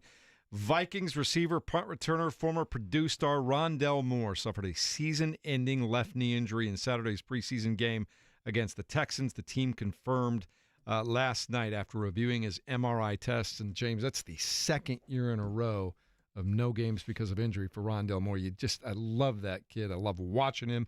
I love his dynamic. He's just so dynamic. I love watching him play. It's just tough to hear. Tough news. Yeah, the game is cruel sometimes, and I do think, and I've talked about this with some players, you think about what the game can give you, and sometimes it's fortune, it's fame, it's an opportunity to change your family's life, but other times it's the injuries and it's the brutality of the sport. So prayers up for him, and obviously hoping that he can, mentally and physically recover pretty quickly. Also up in Buffalo after a hold in, the Bills' James Cook gets a 4-year, $48 million deal. So that hold in is over, and the Bills get their star running back back. Major League Baseball. What's up with Hendrickson, by the way, with the Bengals? Is anything resolved with No. that? No, Heard he nothing. showed Nothing. up because he knows he has no choice but to show up. They're not going to pay him, I don't think. They're cheap. I mean, the Bengals are known for being a very cheap franchise. Major League Baseball, Cincinnati Reds beat the Phillies by a score of 6-1 last night. The Cardinals were shut out by the Rockies. White Sox beat the Tigers 9-6, but 11 wins in a row for the Milwaukee Brewers, and that's the second time this year, Mark, they've had 11 wins in a row. That last time that happened was 1935 with The Cubs, That's been a minute. the golden years. And they beat up on Paul Skeens last night, too. Paul Skeens, I saw they said against the Brewers this year, Paul Skeens has an ERA of almost 6. And against every other team, it's like 1.7. Like, of course. Of course it's the Brewers. So Livy Dunn hates Milwaukee just like we hate Milwaukee, right? Pretty much, yeah. Okay, all right. That was Is that where the similarity stopped between? Probably, yeah. It was 14-0. The Brewers ended up getting You're the win both there. tens. The Indians, somewhere they are. Indianapolis Indians beat the Scranton Wilkes-Barre Rail Riders 6-5 last night. They will play again tonight on the road in Scranton Wilkes-Barre at 6:35. Anything else you guys want to throw in before we move along here? We have someone in the text line saying that they would like for whenever Rick Carlisle joins the show for many men to be played like it is during his intro at Gainbridge Fieldhouse. So if we can make that That's his happen. intro. You know what? It wasn't. It You was gotta ask him actually about that next it time. was Halliburton's at first, and then the What the Hallie song came out. So I think they just pushed it back in the queue. So now you got So you're Rick saying Carlisle. Rick is not choosing this. I don't think he really chose it, but he certainly embraces it. I think that he hears it, and I think of the Rick Carlisle meme when he's got the shades on, he's throwing up his hands. That's cool, Rick, right there. Or honestly, I'm thinking of the Ron Artest. When Ron That's even better. hands him the disc man and Rick's got the headphones on, which we have asked him about prior before. So. All right, coming up in a moment, we'll talk more about the Indianapolis Colts back on the field for joint practice with the Packers tomorrow, and then another preseason game on Saturday. What do we need to see from those two quarterbacks, and what do we need to see from the receiving core as well? We'll talk about it next as we continue at 93.5 and 107.5 The Fan.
The dancing James Boyd hanging tough with us this morning on a Wednesday. I love that sometimes you just can't stay in that seat, that you got to get up. I noticed on your piece about A.D. Mitchell yesterday, you were documenting all of the songs that he was grooving to. Yeah, I was just, I was vibing there for a second.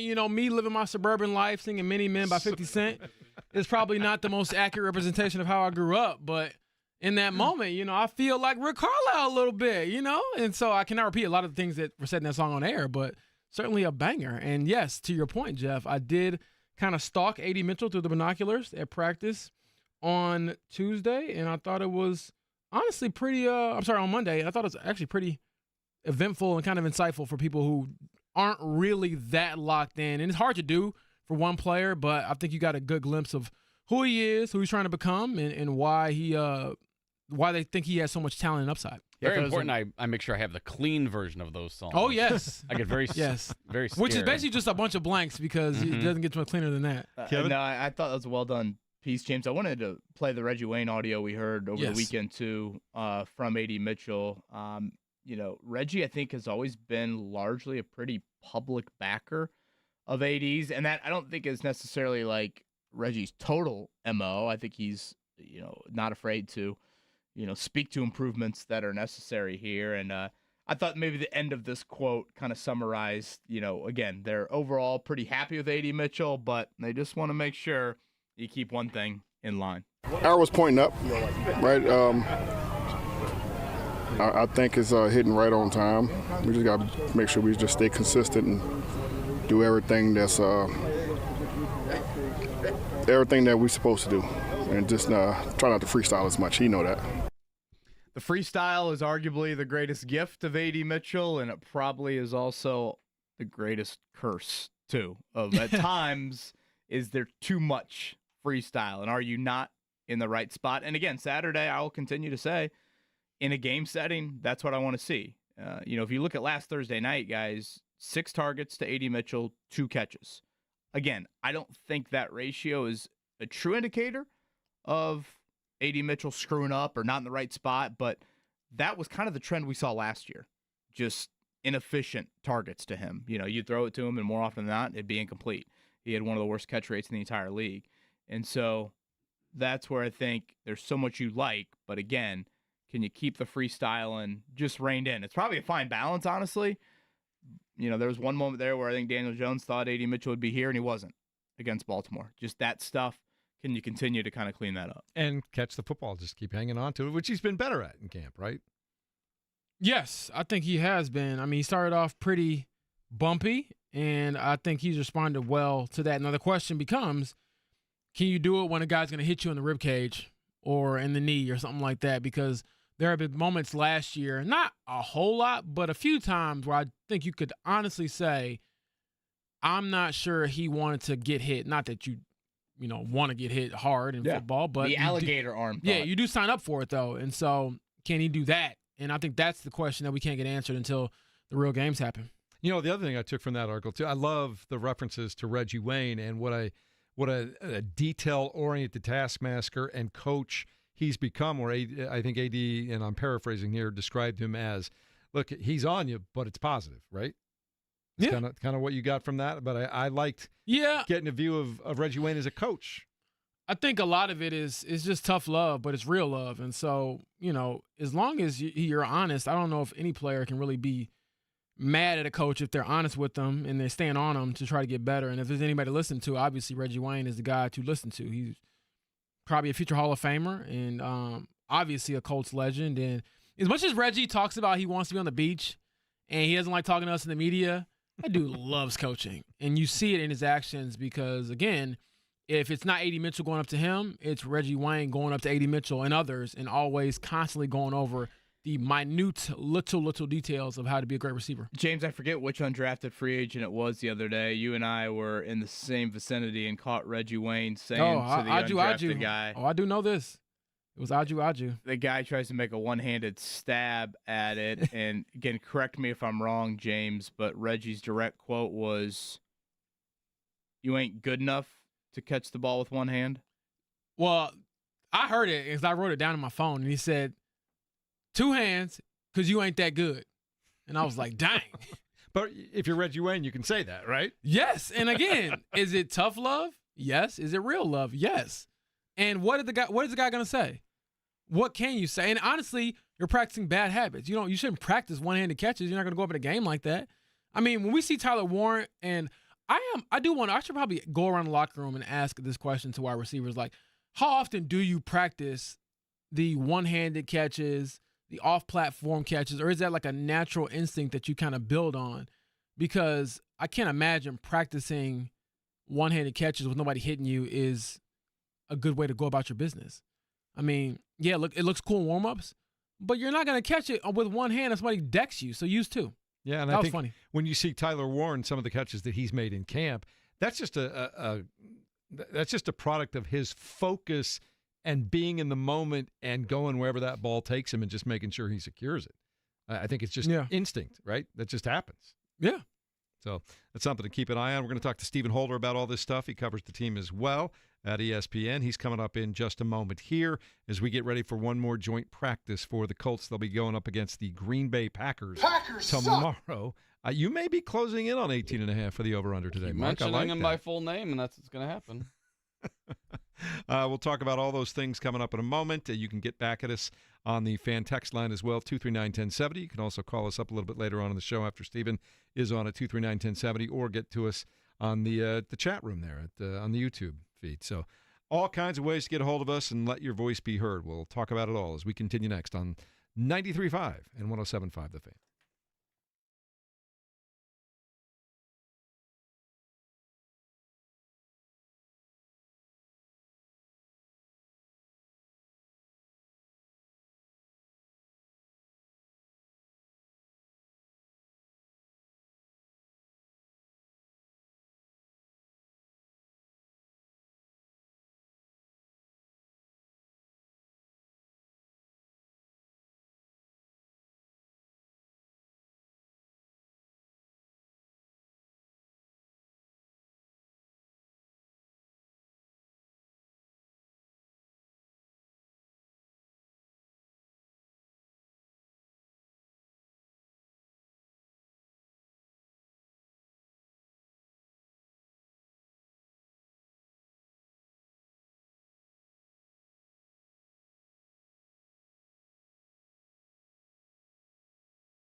Good morning. Welcome to your Hump Day here, along with James Boyd and Kevin Bowen, Mark Dykton. I'm Jeff Rickard. We're talking about the Indianapolis Colts. They'll have joint practices with the Packers tomorrow, and then Saturday afternoon, a preseason game. And joining us now, someone who is on the opposite end of that, Mark, would be our guy Stephen Holder from ESPN, who covers the Colts as well, and he joins us on the Payless Liquors hotline.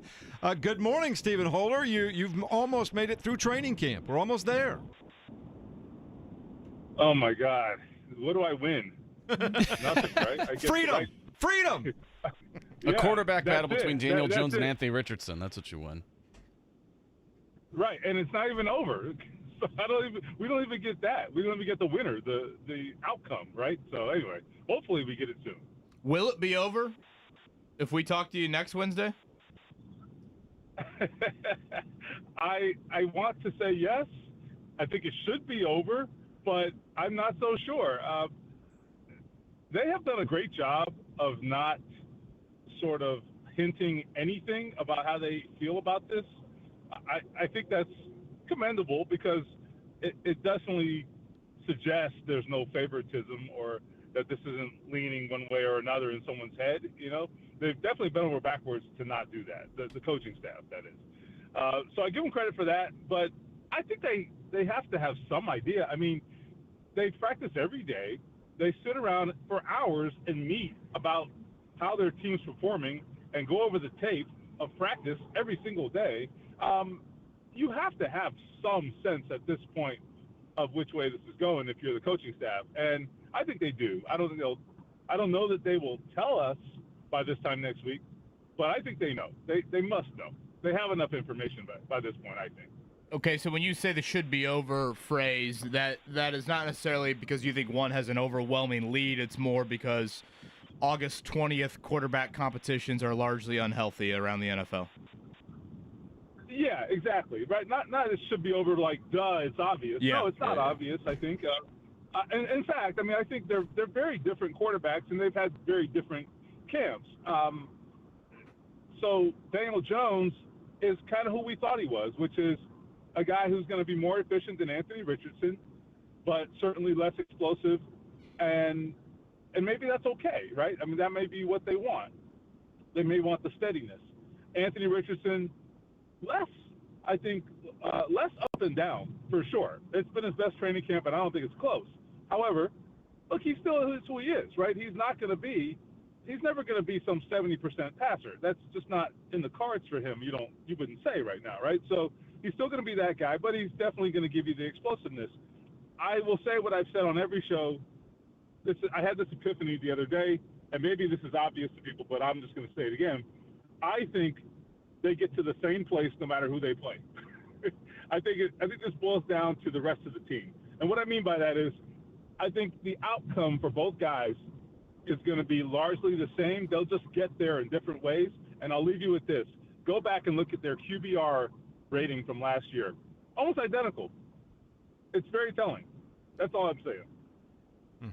So we heard it here first on 107.5 The Fan that Stephen Holder is lobbying for Riley Leonard to start at quarterback for the Colts to see something different, because obviously the first two quarterbacks are just the same, version. Well, that's rude to Jason Bean. No, I forgot. Yes, Jason Bean and Riley Leonard talk here on this Wednesday morning. But on a serious note, Stephen, when you look at these skill position players, and we've seen A.D. Mitchell have some moments throughout this camp, and you hear Reggie Wayne say the arrows pointing up, what is the next step for you? Is it just seeing it on game days? Is it physicality? Like, what is it about A.D. Mitchell that you need to be convinced a little bit more about? And I would say all of us, to a degree, need to be convinced about. Yeah, I mean, he has to do it on Sunday. There's no question about that. He has been notorious for not finishing plays. And whether that's because he is reluctant when it comes to engaging in the contact, or whether that's a part of it, or whether it's an execution thing. I think there's been some of both. I can't read his mind on the contact, but if you look at it, when catches are contested, he's not as aggressive. There's no question about that. And then there's really just the overall lack of concentration that we saw from him last year. I think back to the Green Bay game. The Green Bay game in week 2 showed the entire gamut of A.D. Mitchell's problems last year, which was a drop ball where he just turns to run. He's wide open, turns to run before he catches the ball. So that's a lack of concentration. Then he has another one where he doesn't really attack the football in the air. Up on it, and those are the things that you can't do. He has too much talent, but that talent will never be realized if he doesn't do all of the little things. It's in him; he can do it. But I think those little things are going to be what determines really the trajectory of his career. But man, the talent they're salivating over it right now over there. I'll ask you the same question I asked Kevin and James a little while ago, Stephen. What are you most interested in seeing, other than the obvious quarterback battle, this weekend against the Packers? Well, I would say I want to see how this secondary starts to come together. I mean, it's not coming together this weekend because the personnel isn't there. But, the attrition has started to kick in there, and they're going to have to find some depth there. So guys that maybe we didn't plan on talking about, they're now going to have to prove something and show something. I don't know who's going to be available come week one, but as of right now, I think, we'll see if Kenny Moore, we'll see what his status is. I don't think it's a long-term thing, but he's down right now. And then you've got two other corners, Juju Brents and Jalen Jones, and I just wonder where's the depth going to come from, especially now that they've lost Justin Wally for the season. So that is the position that notoriously you have to tap into your depth. And if the depth doesn't step up, it can literally lose you games. So they got to step up there and figure out what their pecking order is, I think. Stephen Holder's work over on ESPN, ESPN.com. He's with us here on the Payless Liquors hotline. Stephen, it feels like on the areas of improvement list, the Colts feel like they are improving defensively, and I think they'd also say they've improved at the pass catcher spot. Which one would you be more willing to bet on playing out in that manner? You more bullish on the pass catchers taking a step forward or the defense taking a step forward? I mean, I would say I liked the pass catchers last year, so I don't see the step there being as big. And so this is not a knock on those guys. It's more, I think the defense just had more room to grow and more need, frankly, to grow and to improve. That defense we saw last year, I don't think we spent enough time talking about just how underwhelming it was. And, we can talk about some accompanying factors like, the offense not staying on the field was a factor. All those kinds of things, but personnel was a factor, but that's all part of it. The bottom line is they didn't get it done, and it was a much bigger part of their failure last year than I think we want to admit, perhaps. So anyway, I think that was reflected by the way they handled the offseason. You saw free agency, big splashes on defense, and the draft. Certainly not the first pick, but you saw it in the following rounds, right? I mean, with JTT, Tui Malo. I said that terribly. Who? I'm usually pretty good at that. Tui Malo Wow, is that right? Yes. Tui Malo Wow. Yeah. Anyway, I know how to say it. I just can't do it in with other people listening. And so and the Wally pick was obviously a suggestion that, look, they had to get better in the secondary as well, like free agency. So they admitted that, and that's why they poured the resources into the defense. They had to get better, and they know they had to get better. And I actually do think that defense will have a lot to say about what their results are this year. If that defense is actually significantly better, the quarterback position matters a little bit less. I'm not saying it doesn't matter. It definitely matters. But they can make it matter a little less. So I'm interested to see just how much that defense can produce. And I think the pass rush has to come through. Absolutely has to come through. Stephen Halder, we appreciate you. We'll let you get back to practicing that name, and we'll talk to you again soon. All right. Talk to you soon, guys. There you go. Savage over there, Mark Dykton. Even with the guests. Savage. You're not the only one that gets buzzed. That's actually a funny line. You Now just that said. you should save that clip from yourself right there. I will. I don't discriminate. Anything you heard from Steven that James, you think to yourself, I'd like to dive into that a little bit deeper? I think the one thing that I probably didn't get to with him is like, does he view this quarterback, head coach, GM as all one package deal? I know we've talked a lot about, quarterback competition, who's going to win it, who's going to start, all that. But I think ultimately the big picture question is all of this tied together? Well, do we get an answer from Carly Ursay-Gordon in the old TV booth coming up Saturday afternoon? That'll be an interesting conversation. Are you allowed to ask that question if you're working for the team? Or that is a fair point. We see Kevin Bowen in the background on the broadcast, like, "Hey, Carly, commercial break. Excuse me, can I get one? Yeah, let me Yeah, have I for a agree. second." holding up a cardboard sign with the question. AI Greg Rakestraw voice, because Lord knows I cannot impersonate the beautiful vocal cords that Greg Rakestraw possesses. But yeah, I mean, I don't know. Her father at times would answer a question, and then next thing you know, he's telling you something that maybe you didn't think he'd tell you. I don't know if Carly is going to be in that same boat. I would venture to guess no. But yeah, James, I think it's a great question. And again, I tried to ask that back in the opening press conference, and I think she kind of missed. She thought I was asking more of. I thought she just the Kime Matemo you No, was like, I "Get don't- this out of here, Mr. Bowen." She turned it into you used to work for me. Do they get along? Yes. I Which think she again, took it as that. she then referenced, I don't think she referenced it directly, but she indirectly referenced Chuck Pagano and Ryan Grigson not getting along. When I say tied at the hip, I more mean it That from was you the hired famous, a guy yeah. 9 years ago in Ballard versus 3 years ago in Steichen. Are those two tied at the Yeah, hip? I'm learning. I'm like, if we get the opportunity to talk to her again, I'll have to write down the questions in advance and be that's like, on okay, I me. need to say it and phrase it exactly like this. Yeah. Roster cuts a week from Tuesday, James. Let me throw a couple at you. Whiteout and tight end, I have no debate on. None. I don't think the Jelani Woods thing is a debate. You're not keeping 5 tight ends. Will Mallory's your 4th. Okay. I think wide receiver's pretty obvious, too. How many you keeping? 6. Michael Pittman Jr., Alec Pierce, A.D. Mitchell, Josh Downs. Those are your 4 obvious. And then Ashton Doolin, Anthony Gould.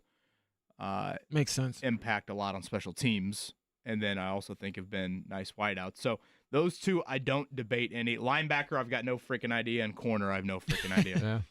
Yeah. No idea. What's your best guess at how many linebackers they keep, James? I don't know. Maybe, 4 or 5? Somewhere in I that think range? 5 to 6 is generally the number. Yeah. But I wonder if it's less than I could see Anarumo 5 doesn't here. love linebacker. Yeah. So I would still think 5 because, like, Shaguna Luby, for example, number 50. We've used to see him, somewhat subbing in at linebacker in years past, but he's been a great special teamer. Well, James, right now, if I made a depth chart at linebacker, I got to go pretty far down the list before I get to a Luby. He hasn't been involved in the Cam McGrones, Joe Bocci's, Austin Ajaki, like those sorts of names. Right. So, but does he still have the special teams role? So honestly, I don't think 4 is that crazy of a thought. I'm probably a little bit off on that just because special teams play usually involves a good amount of linebackers. But yeah, I would say 5, and then again corner. I mean, outside of the question at corner is how many injured guys are you carrying on your roster? Yeah. Because James, what are the rules if you go on injured reserve to start the season? Are you out for 4 weeks or 6? I think it's 4, isn't it? 4 and then you can come back, or is it 6? I always forget. 4 IR? Yeah. It's 4. So, is anyone in that realm? I have thought about this. Like, is Kenny Moore gonna miss regular season time, or is he good? Is Jalen Jones gonna miss regular season time, or is he good? Is Juju Brent, like those 3? What's the window? Are they back before September? Is it gonna be a week or 2 into September, or is it gonna be post 4 weeks? Because again, if you go on IR right now, you're done for the year. Right. I think they have like the 2 you can designate to come back. Right. But even then, like, it's still not a great sign if you go on IR. So those are some roster cut questions I have. Yeah, a couple of people checking in on thoughts for this week's joint practice in the preseason game.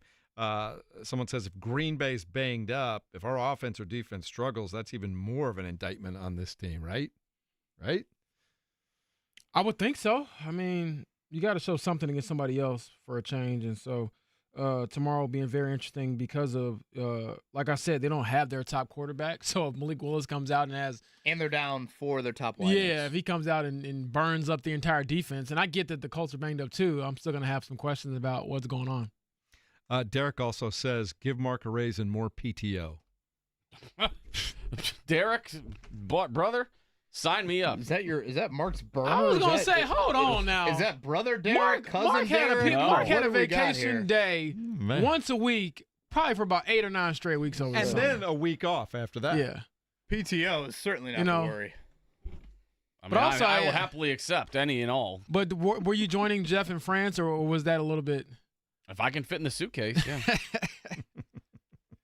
Yeah, I was going, wait a second. We can't let Jeff criticize. You left in the middle of training camp. Oh, nah. When, See how that when else works? am I going to take a break? I don't When? know. I don't When know. during the course of not the year is during it gonna training be? camp. I Not got during you guys here for training camp. See, You got you here got us for worker training camp. bees out there what- sweating it up. What Us James sweat has bees. said is he missed you dearly. He Yes, wanted you there yeah. during training camp. You he left felt like the us. show was lacking. You without left you. us. That's exactly what it was. Fuck Home Alone. Real quickly, while we're doing some of the text, Kevin, there's one for you. Is the quarterback the number one concern for the Fighting Irish football this year? Ridger, 1970, wants to know that. Can we talk Notre Dame? Well, I Boo. just gave you the opening. Can we just talk Notre Dame? I'm trying to keep our I bring ratings it up up. because you're wearing the Notre Dame T-shirt Come on. today. Oh, Lord. Wake up the echoes. Indeed. Let me reposition myself here, Mark. 2 weeks from Sunday, right? Trip to face the Fighting Stephen Holders down there at the Yes. U. Is it that quarterback close? Wow. is a concern. Pass catchers, are they great or are they just and then O-line depth. I love their starting 5, maybe even 6, 7, but last year they got really, really banged up, and I think it caught up to them against Ohio State. Man, last year was so fun. And I was almost going to throw that into Rick Carlisle. Like, the Notre Dame run last year has me being a loser at night. It has me YouTubing the highlights from that run. Do you think, like, Rick Carlisle ever does that with the Pacers? Like, aren't there Pacer fans out there that have done that? Have you not gone back and watched? And watch some of the game winners at the very Right. end in the last few minutes of some of those games. Like, that's what I'm saying. It was the cherry on top. Like, getting to the national title game as a Notre Dame football fan that's 35 years old, I should just be happy about that. And you saw that in person. Well, yes, but I mean, like, Ohio, Georgia and Penn State in particular, like, I should just be happy that they got there. But the drama against Penn State, picking off Drew Aller, the pseudo game-winning field goal by Mitch Steer, the Georgia game, the big kick return for a touchdown, a huge strip sack in the first half. Like, those moments, the Indiana game, the Jeremiah Love run of 98 yards, like, all of that. You sent me the Penn State run by Jeremiah Love a couple weeks ago, Jeff, and I was like, is he a Notre Dame fan here, or did he just like to play? I think you just like I love those kinds of plays I will watch over and over and over. the love effort those. play. But yeah. I can't wait. Have I told you I love Notre Dame football? Every once in a while. Have you brought this up Can with we Tyler talk Warren? Notre Dame basketball? Have you brought this up Oh, with Tyler Lord Warren? have We're gonna mercy. be in the We're doldrums trying then. to keep ratings here. I can't wait to watch Michael Shrewsbury's third season. We're They've in got like this guy Carson Tout See, from you Northern open the door Arizona. just a little you bit, gotta check James. out this dude. This dude is a Greek god, and he grabs every rebound out there. we're back in pandemic sports radio if we're I talking just- Notre Dame basketball. I'm just curious. What's it going to be like the Come on, week Rhino. of I will Indiana? say- Come on, Micah. Let's go. I will What's it say, gonna I be love like me in some Indiana, Marcus Illinois? Burton. I love me some Yeah. Marcus Thank Burton. you, former Mr. See? Basketball. Yes, here. I did see him play in person in high Marcus school. Burton and that and boy Flory was Badunga in a cold. semi-state game was Electric. bananas. Yeah, I'm curious to see what James is going to be like during that Indiana-Illinois week. Confident because we're about to beat them down. 0-1. So for all of you asking who's going to win more games, the Hoosiers or the Colts, you're not going to start off very well if you're a Hoosiers fan. Just letting you know right now. That is a big game early in the season. All right, we'll get to all of that stuff as time marches forward, but right now let's check things down for here and now.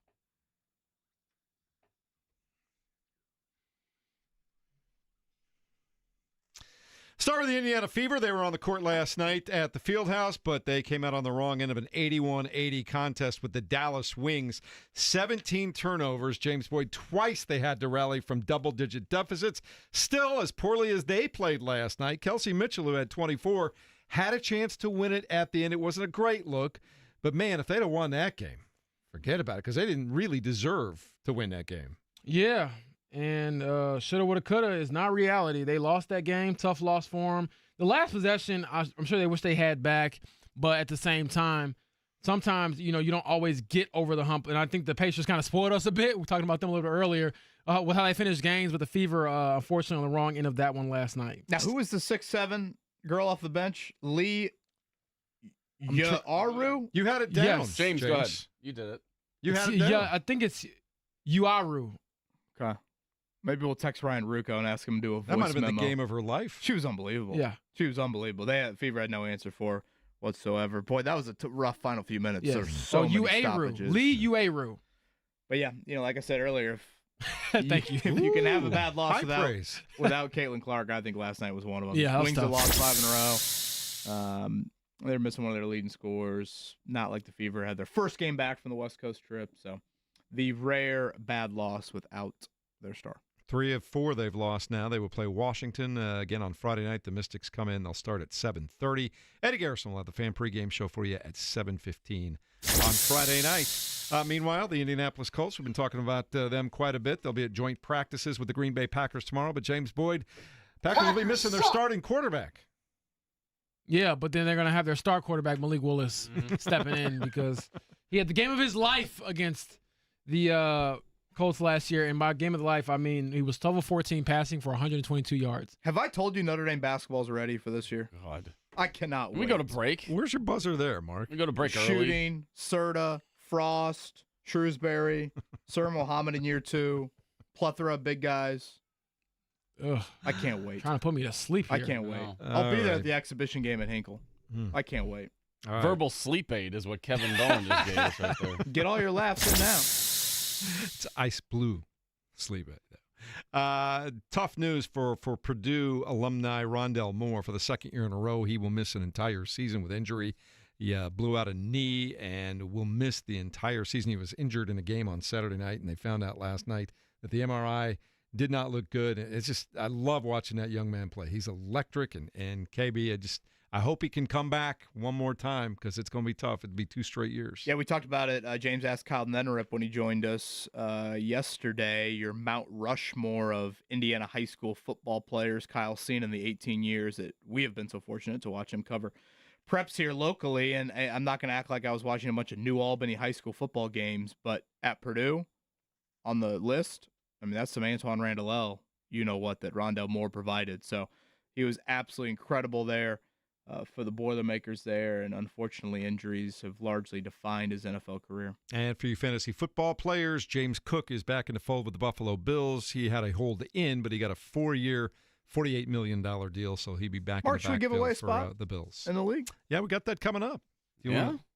So, we need to finalize how many spots we have available here. Now, Kevin and I are in. James is out, he said. I'm in. Jeff is in. Okay, I need to send you an invite then. You need to sign up.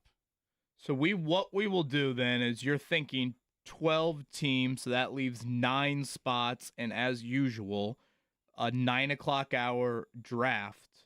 Now, we're doing 9 o'clock hour. I have it set for 8. If you'd like me to push it I'd to like to do 9. 9. Kind of like 9. Okay. Jeff, are you good on the multitasking? Drafting and doing the show? Yeah, I'm fine with that. James can hold down the fort. What's he doing? What do you mean? What am I doing? You'll be You're not all going to be in the Illinois draft. football You're all going to the be time. drafting. So I should keep track of who you draft? You should be giving Jeff advice. No, they want like you you to should do the really show take while Martine we're Gramatica engaged. right Mark, now. this is probably year, 5 we've done this. Yeah. And boy, have we had some issues in the old multitasking of drafting and doing the show. I just want to make sure Jeff's good. Oh yeah. Jake is. I can't do it. What's going on here? How do I draft the Chargers defense first overst? The little ding Why are you music dragging playing in Jake the into that all of a background. sudden? Well, That was his these first are the pick. previous Lord issues have we've mercy. had. Please do not. Is that a serious statement? No, He tried. I was about to no, but he was always confused. What do you gonna mean I'm say. on the clock again? I'm up again? I mean, what? There's no way. That How'd does it go sound like so Jake. fast. I was 3 minutes into a 9-minute story. You know, I I was think talking Case about Keenum's gonna have a serial big year killers this and year. Prince and I love you, Jake. Major League Presidents. Baseball, real quickly. The Cincinnati Reds beat the Phillies last night 6-1. Rocky shut out the Cardinals 3-0. It was the White Sox getting a victory over the Tigers 9-6, and the Milwaukee Brewers, for the second time this year, have won 11 games in a row, and they love beating up on Paul Skeens. 14-0 last night. They get the win over the Pittsburgh Pirates. Have I mentioned Jalen Harrelson for the Irish? Remember when he committed? No. Talk about a point forward.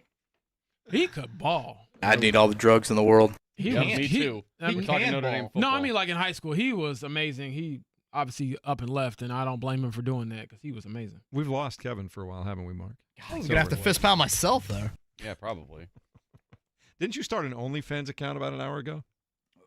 For Notre Dame basketball. Oh, look at Jeff. Jeff always wants to get us off the air, and now all of a Mhm. sudden he's talking about OnlyFans. We talk about the birds and the bees. He gets Yeah, it gets a all little queasy, but now all of a sudden you're coming over to the other side. shook. What base are we on here? We are on See You in a Moment here at 93.5 and 107.5 The Fan. If you can promise protection, honestly, now that I say that out loud, it sounds like I'm reading like a condom ad.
Some discussion over the fantasy football league there during the break. How do you want to put people into this league, Mark Dykton? What's your thought process here? Well, we've usually done like same face, new place for like players that have switched teams in the offseason. Kevin suggested, long listening to the show, some knowledge here, make them earn it, like that they've been listening. They're not just... show trivia. Yeah. So I have one question that we could throw out there if we want to give away our first spot. We have 9 spots available. Jeff has to accept his invite, so we have 9 available. But we will have 9 spots. You sent it to me like a minute and a half ago. What else are you doing over there? Priorities, The multitasking is already going downhill. I know. We need you on your P's and Q's here. I'm a little skeptical how this draft is going to go. I was looking at Derek's text. He says, do you need a 50-year-old intern? He'd work for a spot in the fantasy league. Look at that. Well, is that the same Derek that's offering me more Yes. PTO and a raise? Because he can join all the leagues then. You might have a protege soon, Mark. Hey, I'll take it. So if we want to do who's Is this been where listening? a Mayo plop? Is that my team name? Yeah, that was you last year. Yeah. Mm-hmm. I need to change I think mine's like a default, like Mark's Magnificent Team. No, you're lame pissing excellence at 30,000 Oh, I was feet. pissing excellence. That's right. Because who was that? Who was the former Was it Colt- Gosder Sherless? Gosder Sherless? Yeah, whizzing on a plane. That was a great reference last year. Okay, so if we're doing for who's been listening longer, how about this? First one to answer this question, 239-1070, the phone number. Jeff has mentioned this insect the last 3 consecutive boy. shows. Name that insect.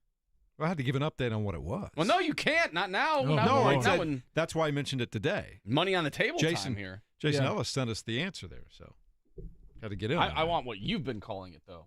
So 239-1070, you get the answer, and you're in the fantasy league. You get the first spot. You believe Rick Carlisle shared with us earlier that watched the first 4.5 minutes of Game 7 and then shut it off? Real. That's real. Respect. It is real, and is that not the Merriam-Webster definition of torture? Yeah, it's got to be. I mean, that thought has not crossed my mind. Are there people out there that have done that?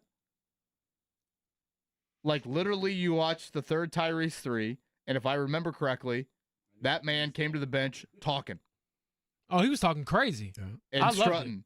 Mm-hmm. And they go to timeout, they go to commercial break, and then that's when Rick said he had enough, and then just shut it off. Our guy at The Athletic, Marcus Thompson, phenomenal writer, and when he wrote about that game and the build-up prior to the injury with Tyrese, he mentioned that Tyrese had walked in there like he was a bank robber, like it was a heist. Gosh, it's And such I a was great like, description. wow, I could Yeah. definitely get that feeling because he was there to spoil all of the narratives, the pageantry, the NBA wanted to crown Oklahoma City or whatever. Like they wanted to be the misfit, And he was going to bad news talk champions. while robbing the bank.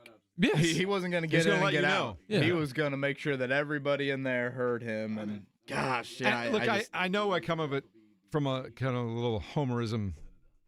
A lot when of I say homerism. this. Yeah, but that's fine. I don't care because I really wanted that for this franchise, but it felt like they were on their way to something special that night. No, didn't I it? would agree with that. They did. It felt like they were there to rob the bank. Yep. They had a plan and they were executing it. And all respect to Rick, I have several times gone back through some of those game winners and those final segments as we had talked about before, Kevin, but I've not been able to get to Game 7. yeah, I mean, I can't do that. I get the game winning part, but the first 4.5 minutes of Game 7 just seems like absolute torture and just the constant what ifs. And, I've gone with the different what if. Like, I haven't gone with the Game 7 what if. To me, the real what if is the Game 4.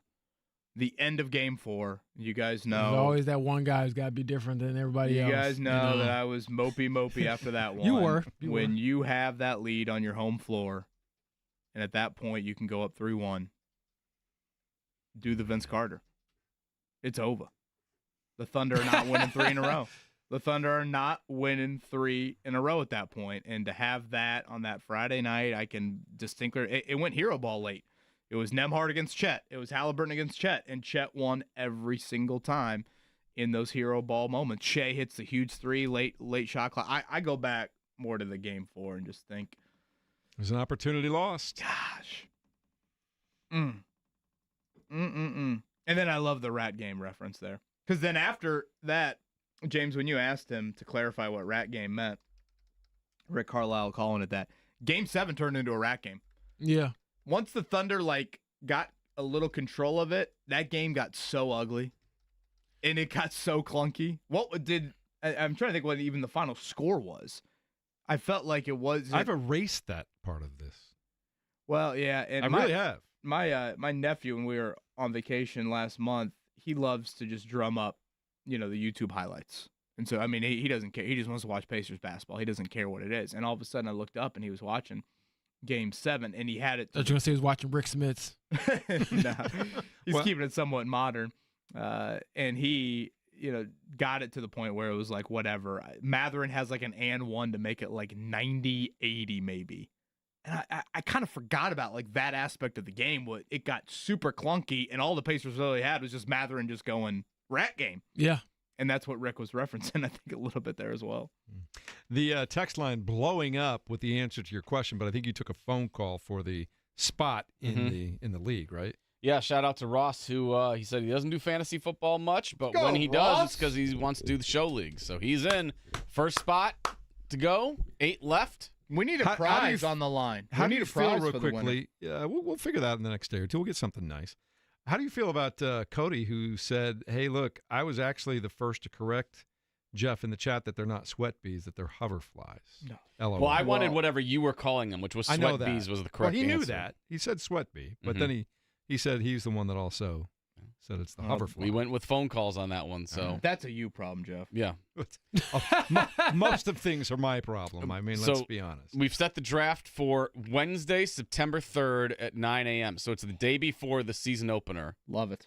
So that's when Love we're doing that. it. Ooh. That's excellent work, Mark. I'm going to let y'all stress out over Well, that. I don't like these ones that have drafts like during preseason and all that because so much uncertainty and injuries happen. Like there's someone I actually know, agree with they this. already drafted. I'm like, you are an insane person. No, that's stupid. That's And ridiculous. I get that there are people that are you a part of any of these leagues, like you go somewhere? Like some of my buddies are like, yeah, I'm going on a boys trip this weekend and we're doing our fantasy draft. No, we've gone to like That Buffalo actually sounds Wild pretty cool, Wings though. before. Yeah, I've done the BW3s one. Yeah, you do something one or local two, where everybody but just I've gets never. together. Boy, I just love to see the look on Maddie's face. But I was like, yeah, No, because head out for the weekend and we're gonna draft a fantasy wasn't it football team. Field Yates like separated his shoulder, like they were figuring out Oh, his draft yeah, order, and they he were on the separated his beach. shoulder doing that. And on he a boys tackled trip. like one of the dummies or whatever Yeah. and dislocated his freaking shoulder. Yeah. And this is why I didn't run the 40-yard dash, James, with you. Is that the only Oh, reason? I gotta decide if I'm running it again was it tomorrow? Yeah. Oh, have you gotten faster in the last 2 I gotta weeks? see. I gotta see if the players always say they gotta get 1% better. Well, and I gotta let's see be if I can honest, 1% better. if you believe, there's a thought when you play golf, sometimes in hotter weather, the ball travels a little bit Yeah. further. It will probably be hotter tomorrow Yeah. afternoon than it was at 7:45 I might in do the some morning. real stretching. And you're in the prime of your life right This now, might right? be Usain Yeah. Bolt. Yeah, Yeah. Could be blazing. I'm just trying to show everybody. I'm more Blazing. than a radio host. Okay, I'm an actual athlete. Should we And add the basketball? 40? Should we add Yeah, the 40 to the basketball player? Fan Olympic Games between Kevin and James? Because we already got basketball, golf, No, and now we can do 40 when I time. came over and told Kevin that I had run the 40, he looked at me and said, "You are crazy." I was appalled. I was appalled. Kevin won't even walk the 40. I saw him cut about 7 little kids in line to sign his waiver to get up there. Oh yeah, I and- definitely pulled a Bill Belichick, and I was just like walking, get out the way. And I genuinely said when I got up there, all right, whose kid wants to lose? And the parents were just like, you are nuts, and they were laughing about it. So it was The pretty fun. number 1 pick in fantasy football this year is who? I think it's going to be Saquon, but I don't think it should be.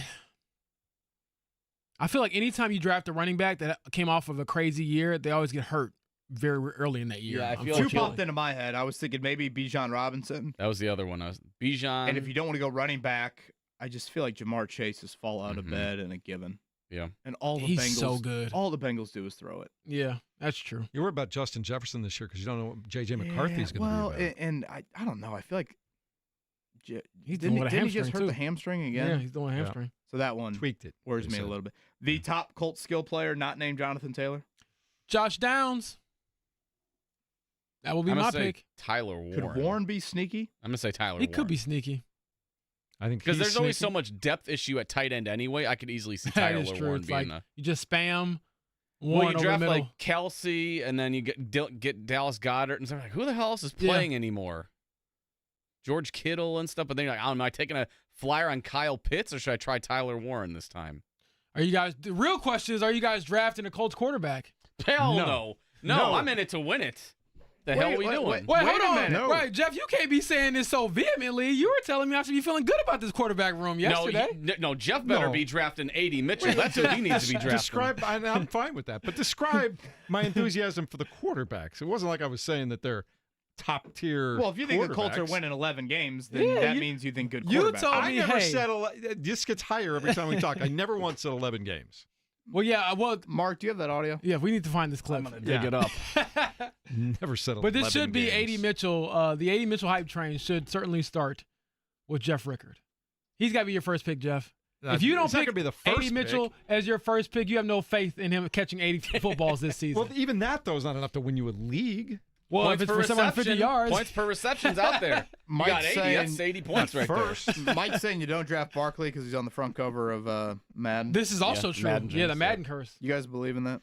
I actually kind I of do. do. I feel like everybody gets hurt. But there seems also, to be some history I think there. the real reason is because whoever's on the cover usually won a Super Bowl the year before, or they went very far in the playoffs, and so they just get hurt because they played so many games recently. Does Christian McCaffrey have a bounce back year? But you talk about a guy that's hurt. Can you count on him being healthy? all I the know. time? But he's such a great player when he's healthy. Brian goes, love that Kevin said BW3s, emblematic of wisdom only gained by us and those older generations. Did I sound really old saying BW3s? Yeah, I haven't heard anybody Yeah, I'm call not that gonna really say. Yeah, that forever. was a little old. I mean, I distinctly remember us going to the Glendale one, and we had like the actual board. They gave you like a draft board when Yeah. you walked in. The old days, yeah. And I'm trying to think who it was. Might have been Mark Brannigan's, like literally putting these names on the board for the league. Yeah, I did it at the one down the street over here. We did a fantasy draft party one time, and we did that same thing. Lady brought like $30 worth of appetizers in. She's like, here you go. Here's the private room. That's a great idea. That's a really good idea. BW3s. Well, I always wondered what was the 3 in the term. Buffalo Wild Wings. What was the third part? Wet always, Wild Wings. is that what it was? See, I didn't even know that. I learned something today. Kevin. No, I have no You idea. just making that up? Yes. Oh, don't I believe believed it. you for a I second. know. You had Mark me and I hook, were line, and there. sinker. Mark and I were there with you. All right, we'll finish up strong here as we continue the Fan Morning Show on a Wednesday, 93.5, 107.5 The Fan.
Getting ready to finish up and turn you over to ESPN Radio for a couple of hours. Then Jake Query comes your way at noon. JMV at 3 as always. And Mark, they will both be coming to you from the State Fair. What would you recommend that they check out for lunch there? Well, James was just there yesterday. I feel like we need to get his. I haven't been in like a How'd week that go? now. Yeah, it was fine. I had some loaded barbecue fries that were really good. Yes. Ooh.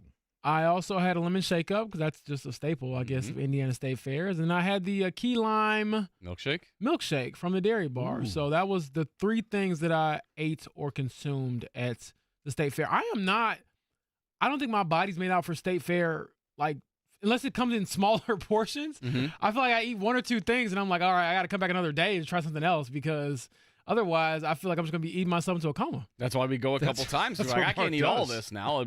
Yeah, I need coma. samples. I feel like they should offer smaller portions and I would try more things. Even when I went to the sampling thing, they gave out a pork. I'm not kidding. It was this big. I'm like, that's a sample. I know. It's a full size sandwich. What am I doing with all this? But it was a good time. I enjoyed it for sure, and I'm hoping to make it at least one more time before it finishes up this weekend. I think it's like 4 days left or whatever. So yeah, we're gonna try to get out. I think one more time, but we'll see. So We'll see if I that took you works. over there and I said, this is you can only have 1 item, what would it be? I haven't tried it yet, but it's on my list. I think it's on James's list too. It's like the deep fried pork chop Yeah, sandwich. I couldn't find it. I know exactly where it is. It's right outside the Harvest Pavilion. I've already seen where it's at. I've like zeroed in on it. I'm like, I'm tackling you down, All taking right, you well, down. sounds like I got something else to do, perhaps later today. Bless you, Kevin. Thank you for joining us again. By the way. Wild Wings and Yeah, you Weck, ditched us. Yeah, Mark Weck. Dykton. Yeah, that's what I saw. I was like, what the hell is Weck? And they said it was some kind of The bread. beef sandwich Beef? or bread Yeah. or something. I don't know. I'm like, okay. I guess I had no idea. No, Beef me either. sandwich, yeah. I went with your wet and wild thought. I was all in. I was like, okay. Wet, same thing. Yeah. A couple people sending us images of those too. Jason sent Well, one easy in. now. Yeah. Whoa. Of the sandwich. We can get images on the text line. Boy, that could be sounds really like a dangerous text line. We were worried about the YouTube stream, and now Yeah. we're worried. Now we're not. Now worried we're getting about the text stream? unsolicited Yeah, but- images. But Oh boy. nobody Lord else can have see mercy. those but us is the difference whoa, in the whoa. images. I don't mean I want to see this. I was gonna say. I think that's even more It's dangerous. a Weck sandwich. You guys are right there with Mark in the gutter that way. How's that work? It's like dicks on steroids. James, easy. Whoa. Chill. Good Lord. Calm down over there. What context was this in? But no, I did say those words, so use them however you wish, Mark. Man, oh man, oh man. I love that. So the Colts have another day off today. Everybody kind of resting a little bit. You think we'll see a lot of guys just not playing tomorrow that have been nursing injuries, James? I don't know because we never get the severity of the injuries. We just hear Shane tell us a body part. Well, the way Shane breaks down injuries is actually, I shouldn't laugh at it, but it is funny to me sometimes because we'll ask, hey, what is this guy dealing with? Oh, he's got a little foot. He's got a little back. He's got a little knee. And I'm like, well, I know that he has a knee and a back. Well, how is it doing?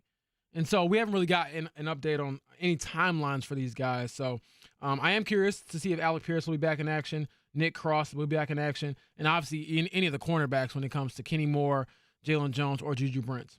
And we'll just have to wait and see who suits up and gets out there and plays. Kevin, anything in particular you want to learn about folks, that we haven't talked about yet today? Because I know we've been focusing on the quarterback. We've talked a little bit about some of the other positions. But along that defensive line, is it pretty much set?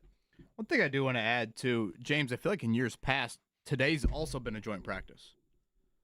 I feel like they've had the Wednesday, Thursday joint sessions there. And again, Green Bay's really banged up. Matt LaFleur was literally asked yesterday, did you think about canceling the joint practice with the Colts due to all of their injuries? He laughed at the question, but still the fact that it was asked kind of shows you where Green Bay's at from a health standpoint. So unfortunately, it's only one joint practice, hence back-to-back off days for the Colts here, Tuesday and Wednesday. Yeah, linebacker and corner I'd go to probably more than D-line. I mean, D-line, sure, when you get into full pads, you want to see what they look like against Green Bay starters, and I think Green Bay starting line is decently intact.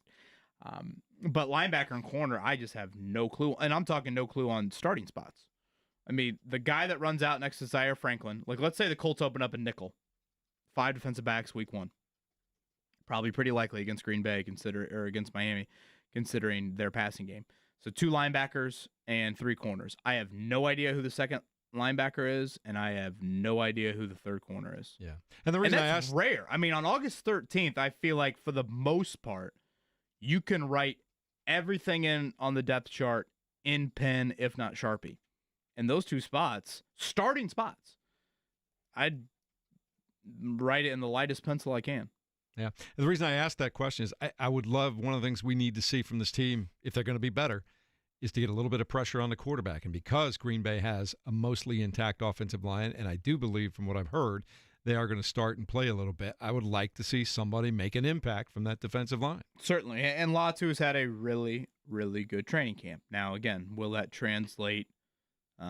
James, you were there. Do you remember Latu doing much in the joint practice last week in Baltimore? He only played a series in the game. So yeah, to be honest, I wasn't able to watch a lot of him because I had to watch the offense. Yeah, and their setup, like I told you, was a little bit more. I think the fans were able to probably see it better than we were as media members. It was a unique setup. I mean, every setup is different. There's pros and cons, but I really could not tell, to be honest with you. Like, that's the difficulty with him right now in training camp. It's like, does he just know Braden Smith really well? And is able to, kind of get the best of him. Obviously, it's better than the alternative. And I don't really think any other defensive end is cooking like Latu is. So, definitely getting some pressure with your front four. Much needed. Also want to put a point on the Fever game last night. You heard it live here at 93.5, 107.5 The Fan.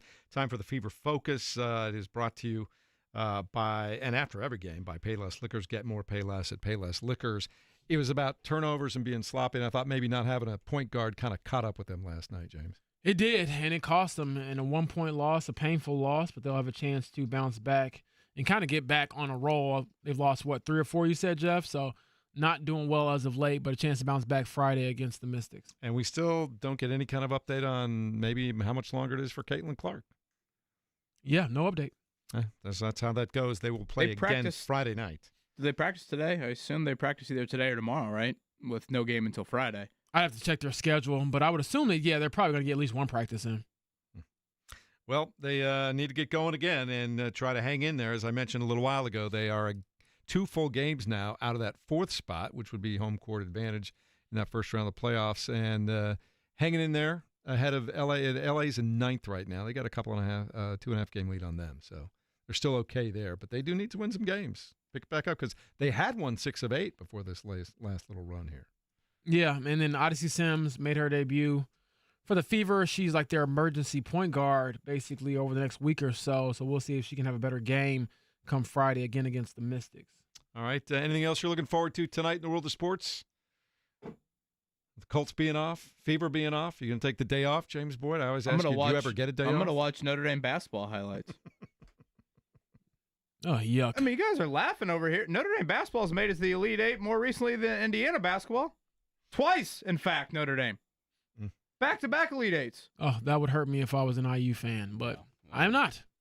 So we will. I'm curious, though, to see what success looks like for the IU men's basketball team. We don't have to get into that, obviously, today or anytime soon, but come the fall and winter. Well, and again, I know we've hit on this a couple of different times throughout the year, but this Purdue basketball season, you want to talk about anticipated years in our state's history?